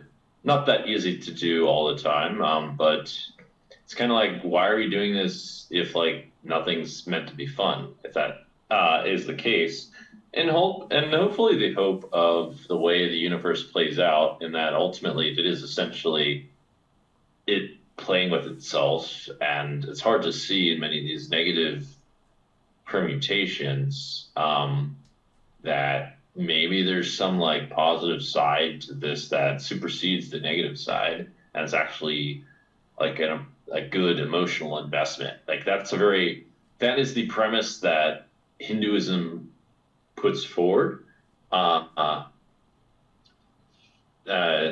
The Christianity seems to take a different route. Well, not exactly. I mean, it does a bit. Buddhism actually seems to kind of go there, but through a different way, through wisdom, you could say. But Hinduism does essentially say that. I mean, that's a little bit far-fetched, but maybe it's possible. Like, I can see how that could be possible. I mean, I hope that's true. I mean, at the very least, why not make things more fun than what they are? In my view, that's rational. And Am I wrong about something there? I don't think so. Last question, and it kind of leads on to it. What are you gonna do in this life? Like, what is your path? What changes are you gonna make in the world?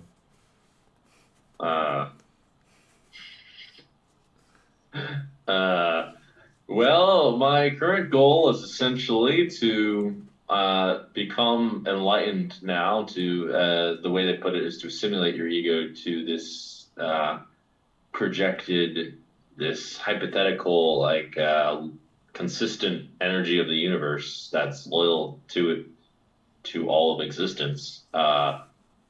Which I've been alluding to. Well, I'm directly describing that, and also more directly describing. And other than that, well, it would be pretty sweet if this collective enlightenment thing could go down. And I've been trying to think of like what my role in helping bring that to reality is. I would like to do. I mean, there are certain focus points. I mean, I would like to. What I've been working on is very, very complicated, but basically combining education and entertainment together, because these things you can learn and it can be fun at the same time. And I'd like to basically show that this idea of a greater than zero-sum game, when applied to humanity, can be a very good thing. That's what improv is, as an example. And that's what acting and movies and stuff like that are. And to do that on a grand level would be very exciting. I mean, I'd like to focus on primarily helping children education, children in the many forms, and also some big and some small, you could say.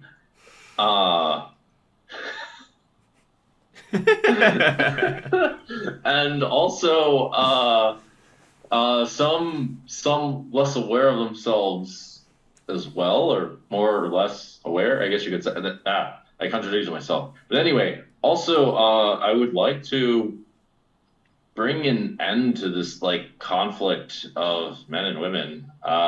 Try to figure out a way to contribute to bringing an end to that. I know that maybe I could have appeared as a bit cynical, but there are plenty of good people on both sides, as well as there are plenty of bad people on both sides too. And I don't think a lot of them realize the damage that they cause by their actions, and how, in fact, and the opposite, which is that the kind of power they have actually to fix these things. Beautiful. All right, Dan. All right. That was epic. I love you, brother. Thank you. My brain needs a rest now. All right, cool. Cool. Peace. See you. All right, see ya. What's up, beautiful people? So I didn't look at the chat. I actually didn't even know if Twitch was working. I didn't even check. Split personality. Whew. Yeah, tell me what you thought. Any takeaways? Let's look at some of these comments.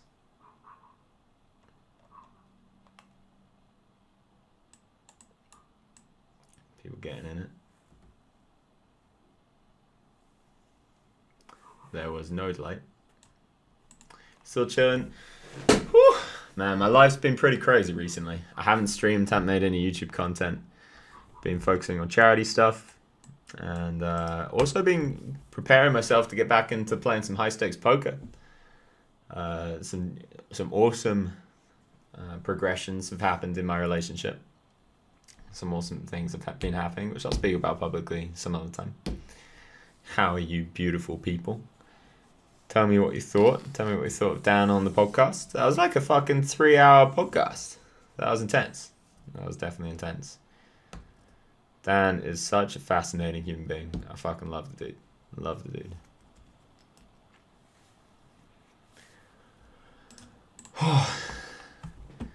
Yeah, I put the bankroll challenge on a little bit of a pause. I did film a couple of sessions. I didn't film. I went and played a couple of bankroll challenge sessions, lost both of them, and I was just like fucking writing down the hands.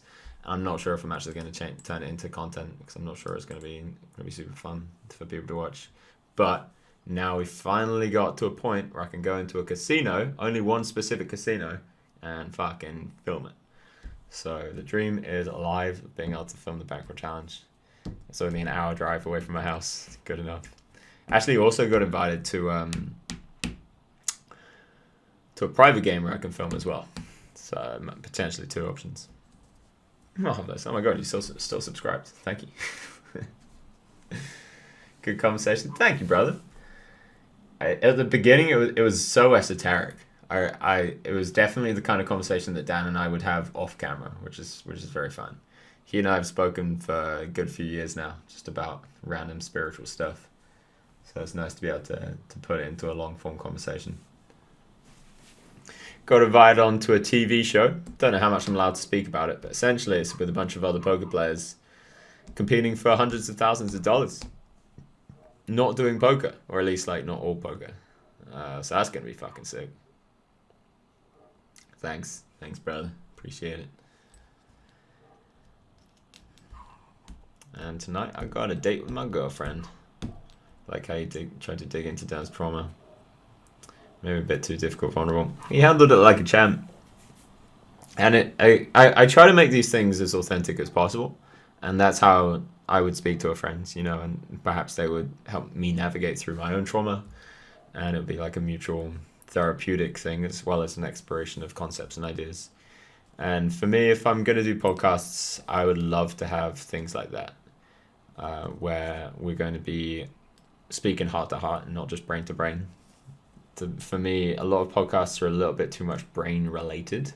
And I get it, sometimes it's just there for information, but I love it when Joe Rogan has comedians on, I love that shit, because it's people that are actually connected to their emotions, having a good time, instead of just trying to say the smartest thing that they can think of at any point. So I try to do that. I don't think it's a UK TV program. I think it might be. I think it's probably American, but it's being filmed in Asia, which is pretty great. So I'm flying out to South Korea.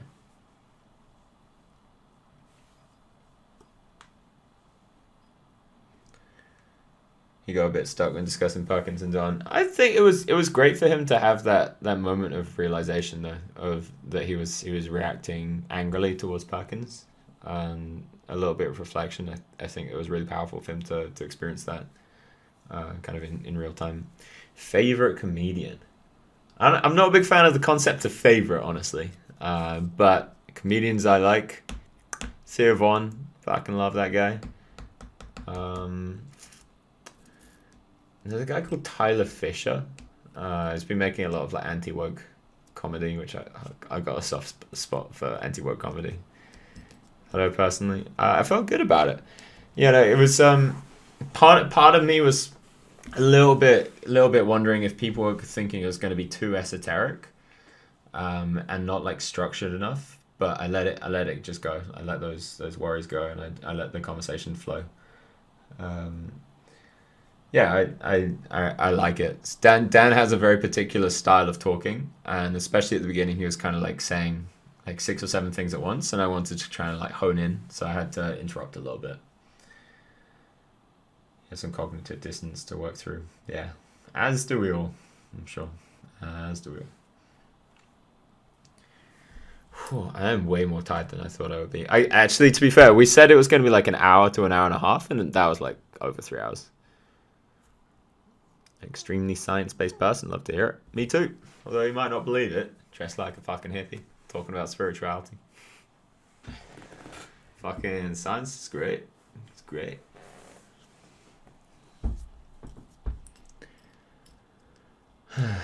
Yeah, so apparently a lot of other high stakes professional poker players are going to be competing in this TV show. It's pretty impressive. They're only throwing a few hundred thousands between like I think 10 or 15 of us. So the EV's not actually that high of doing it. So it's impressive that they, at least for a high stakes professional poker player, in comparison to like playing poker. But it was yeah, apparently they got enough people involved that they can do it.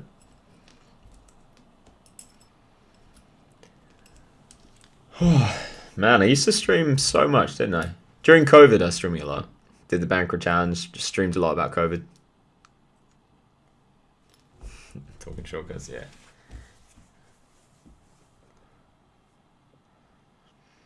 Yeah, I know people like that as well. For me, I like to be very direct and very precise in the language that I use and the point that I'm making. I love poetry, and I love to explore metaphor and things like that, but my brain still works in very like straight lines. Whereas I know people where they'll just kind of like, if they want to express a concept, they'll just put it out there. It's like they'll speak about this and that and this and that and this and that, and it's just this kind of like ball of energy that they're trying to express. There's so much value to that as well. There's so much beauty in it. It's just sometimes hard to exactly understand what they're trying to say, but that's where you have to like turn your brain off and just get like a feel for it. Do you have any mystics you listen to or get inspired from? Yeah, lots of inspiration. I gotta be honest, I do like Sadhguru. I know he's a bit of like a pop star celebrity, but he's got a lot of wisdom. I like Krishnamurti. He's really, really good.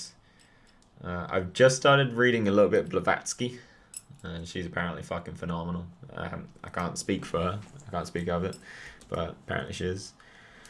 Fucking love the Dalai Lama. Fucking love the Dalai Lama, man. That motherfucking man.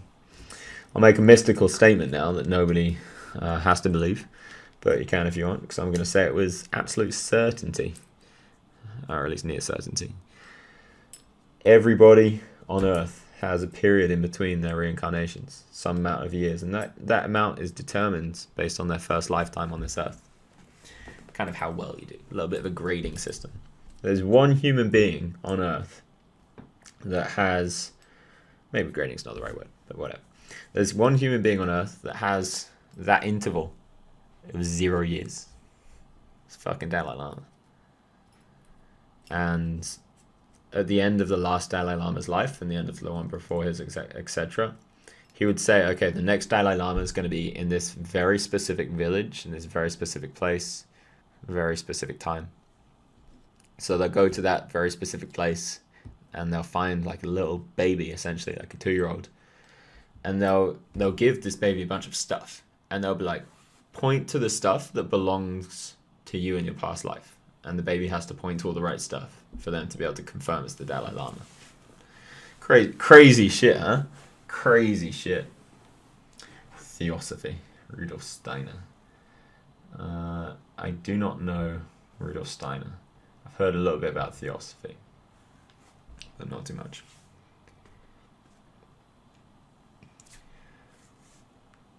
It's a scene from Lost, is it? But yeah, it's this reincarnation stuff, guys. It's fucking real. It's legit. Ever go into the stock market? No, I go into crypto, not stock market yet. I'm sure I will.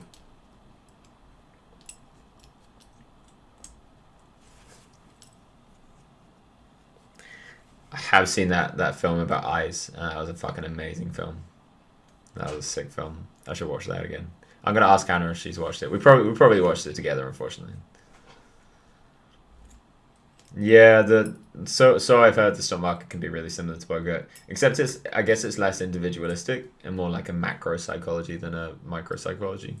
You have to read the various things, the various like trends of social dynamics and things like that. Steiner is one who created the Waldorf. Oh, okay. I was wondering if it was that Steiner. Yeah, so I've definitely looked into Steiner schools and Waldorf schools because Hannah and I are talking about like where to put our future kids, and we're actually going for no school. That's the conclusion we're going for. We're not 100% certain on it, but it seems like that's the best way, and socialize them and help them educate in other ways. Future Bitcoin, it's going to the skies, my friend. It's a blessing from the divine. Legit. Yeah, I think that the current schooling systems, whether private or public, it's tantamount to abuse. It's tantamount to abuse of children. And the amount of damage that happens to a child psychologically, me included, from going through schooling systems, especially those who like to think outside the box, especially those who want to explore creativity, which is pretty much all kids. It's quashed, it's quelled, it's discarded, it's disregarded. Fuck, I'm articulate right now. I wasn't expecting that. I thought I was about to fucking splodge that sentence all over the place. Waldorf was definitely one of the considerations, but one of the issues that we're having about Waldorf is that there's still going to be examinations at the end. There's still going to tests, and they're still probably going to have to go into like normal universities and things like that. And I think the new paradigm of education is that this shit, you don't need a university, you don't need a school. Maybe if you want to learn deep mathematics, then you want a tutor, or maybe you want to go to university for that. But you know, if you're going to be a fucking editor, if you're going to be a photographer, if you're going to be so many other things, if you're going to start a business, if you're going to become, you know, someone that's going to be a musician or whatever it is, school is just so unnecessary. And you can find ways to help children learn that, you know, there are kids that know like 5 languages by the age of fucking like 4 or whatever it is. So it's something crazy. And that's through knowing and having a good intuition about how to help kids learn and being able to like be in touch with your kid in the specific way of learning. And I intend to do that. That's why my mum dislikes, yeah. Yeah, I think as soon as you, apprenticeships could be cool too. I think as soon as you test a kid on their ability to like do something and then compare it to other kids, that's already sucking out so much of the fun of a subject. You know, they have to study for it, they have to compete, they have to compare, well, they're forced to compare themselves, other people are comparing them to other kids. It makes some kids become like super full of themselves. Some kids feel super shitty about themselves because they're constantly being analyzed, constantly being looked at. And it's it's doing a fuck ton of damage to kids. I did a talk a few months ago at maybe it was longer than that, maybe 6 months ago, at Imperial College University in London. So some of the brightest kids you'll ever find. It's like 18-year-olds, 19-year-olds, 20-year-olds. And I was asking them things like, what makes your heart sing? Do you love the thing that you're doing? What do you want to do in the future? And nobody had any fucking answers. It was like, I don't know, I don't really like my subject anymore. I don't really enjoy it because of the school system. Probably going to go into banking because it makes a lot of money, and I probably want a job that makes a lot of money. And the life had just been completely eradicated out of them.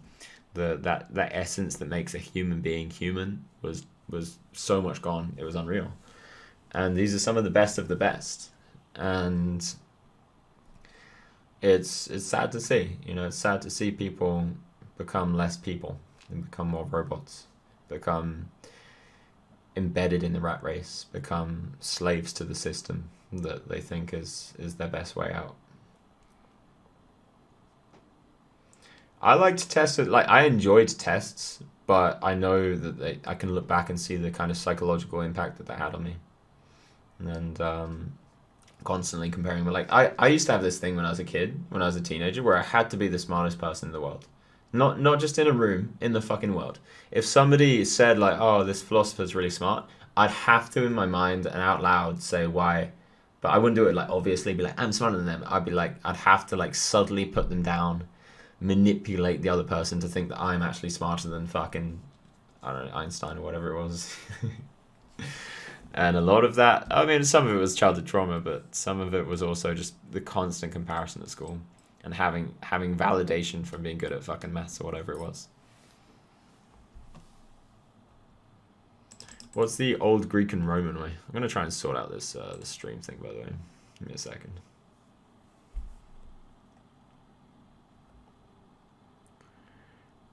Right, full monitor. Oh, maybe this is just instantly better.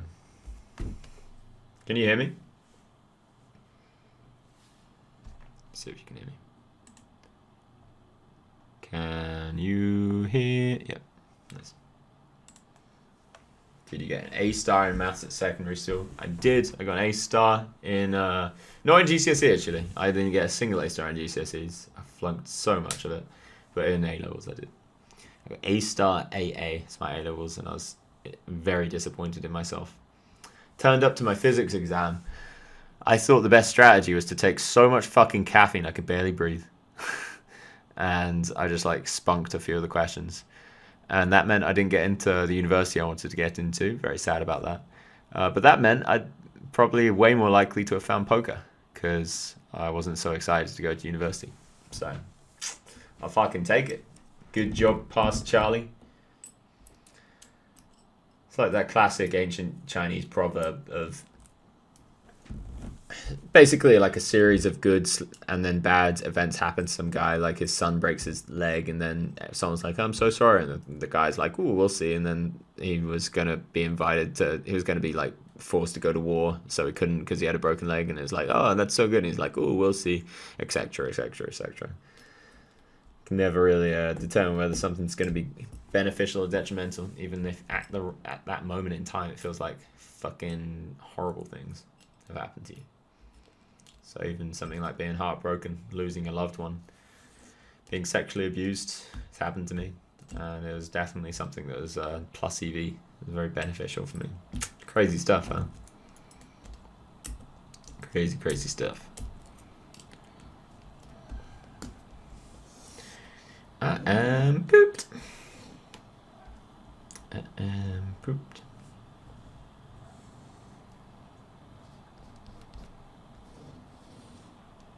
Been playing some live poker recently.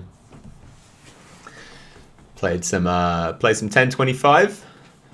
Played a fucking basic. They called it a tournament at the Victoria Casino in London. I played a 1K, and I honestly played like the best poker I've ever played in my life. And I won it. But there was only like fucking 10 people that entered, so I won it for like 5K or something. Yeah, I played some 1025. Basically won it every session I played it. Ever seen the HLC? I love watching those clips on YouTube. The Hustler and the whatever the other one's called. I forgot what it's called. But the two of them that are playing a lot at the moment, I love watching them. And thanks, brother. Thank you. Yeah, I can't wait to. I'm working on getting into America again. The visa thing looks a lot more possible than I actually thought it was. Turns out there's actually a couple of avenues I can go. Did you know, apparently, so I got told this recently at the poker table, apparently the guy that came second in the WSOP main event was, he got into America as an athlete. You're a professional athlete, and so he got a visa for it. Had to pay like $7,000 or something for it, but I can be an athlete. I'll take athleticism. So if I can get past that, and then I have a doctor that I think is willing to give people, of course, people that deserve, and only people that have the medical records to go towards this, but exemptions for the coronavirus vaccines. Guys, have you seen there's like I actually, there was something on Twitter today. See if I can find it. How can you find your likes? Here it is. Someone saying that there's a lot of this stuff coming up. A lot of this stuff. Is anyone else out there? Did anyone else get vaccinated then fucking regret the crap out of it?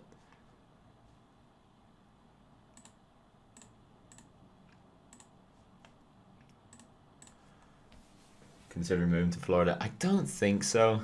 I don't think Florida's the one. I definitely gonna visit. Are you from Florida?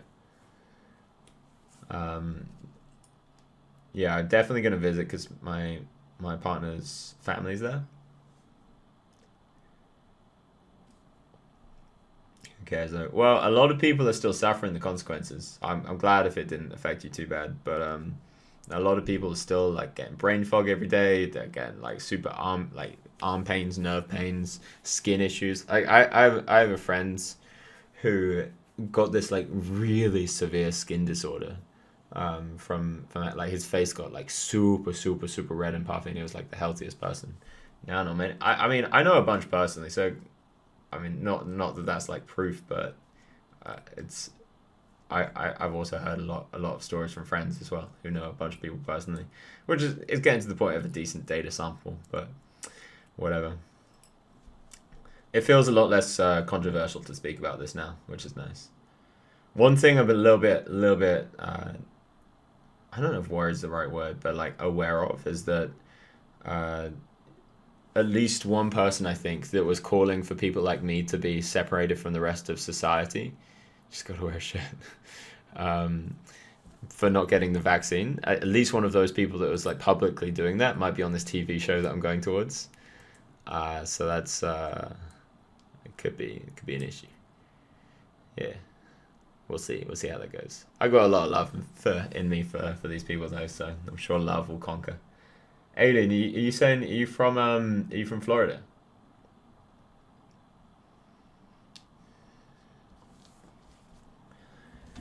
I was looking at which state were we looking at? There's a state like right next to Texas, and I think also, or it might be next to Nevada. Hannah and I were looking at homes in. Shut as fuck right now. And it just looked so fucking dreamy. So dreamy.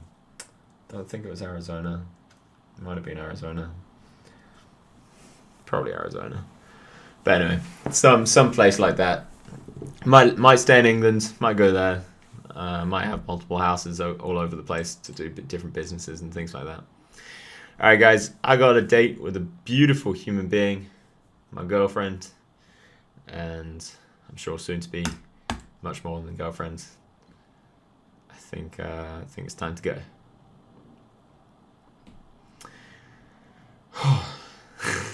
Much love guys. See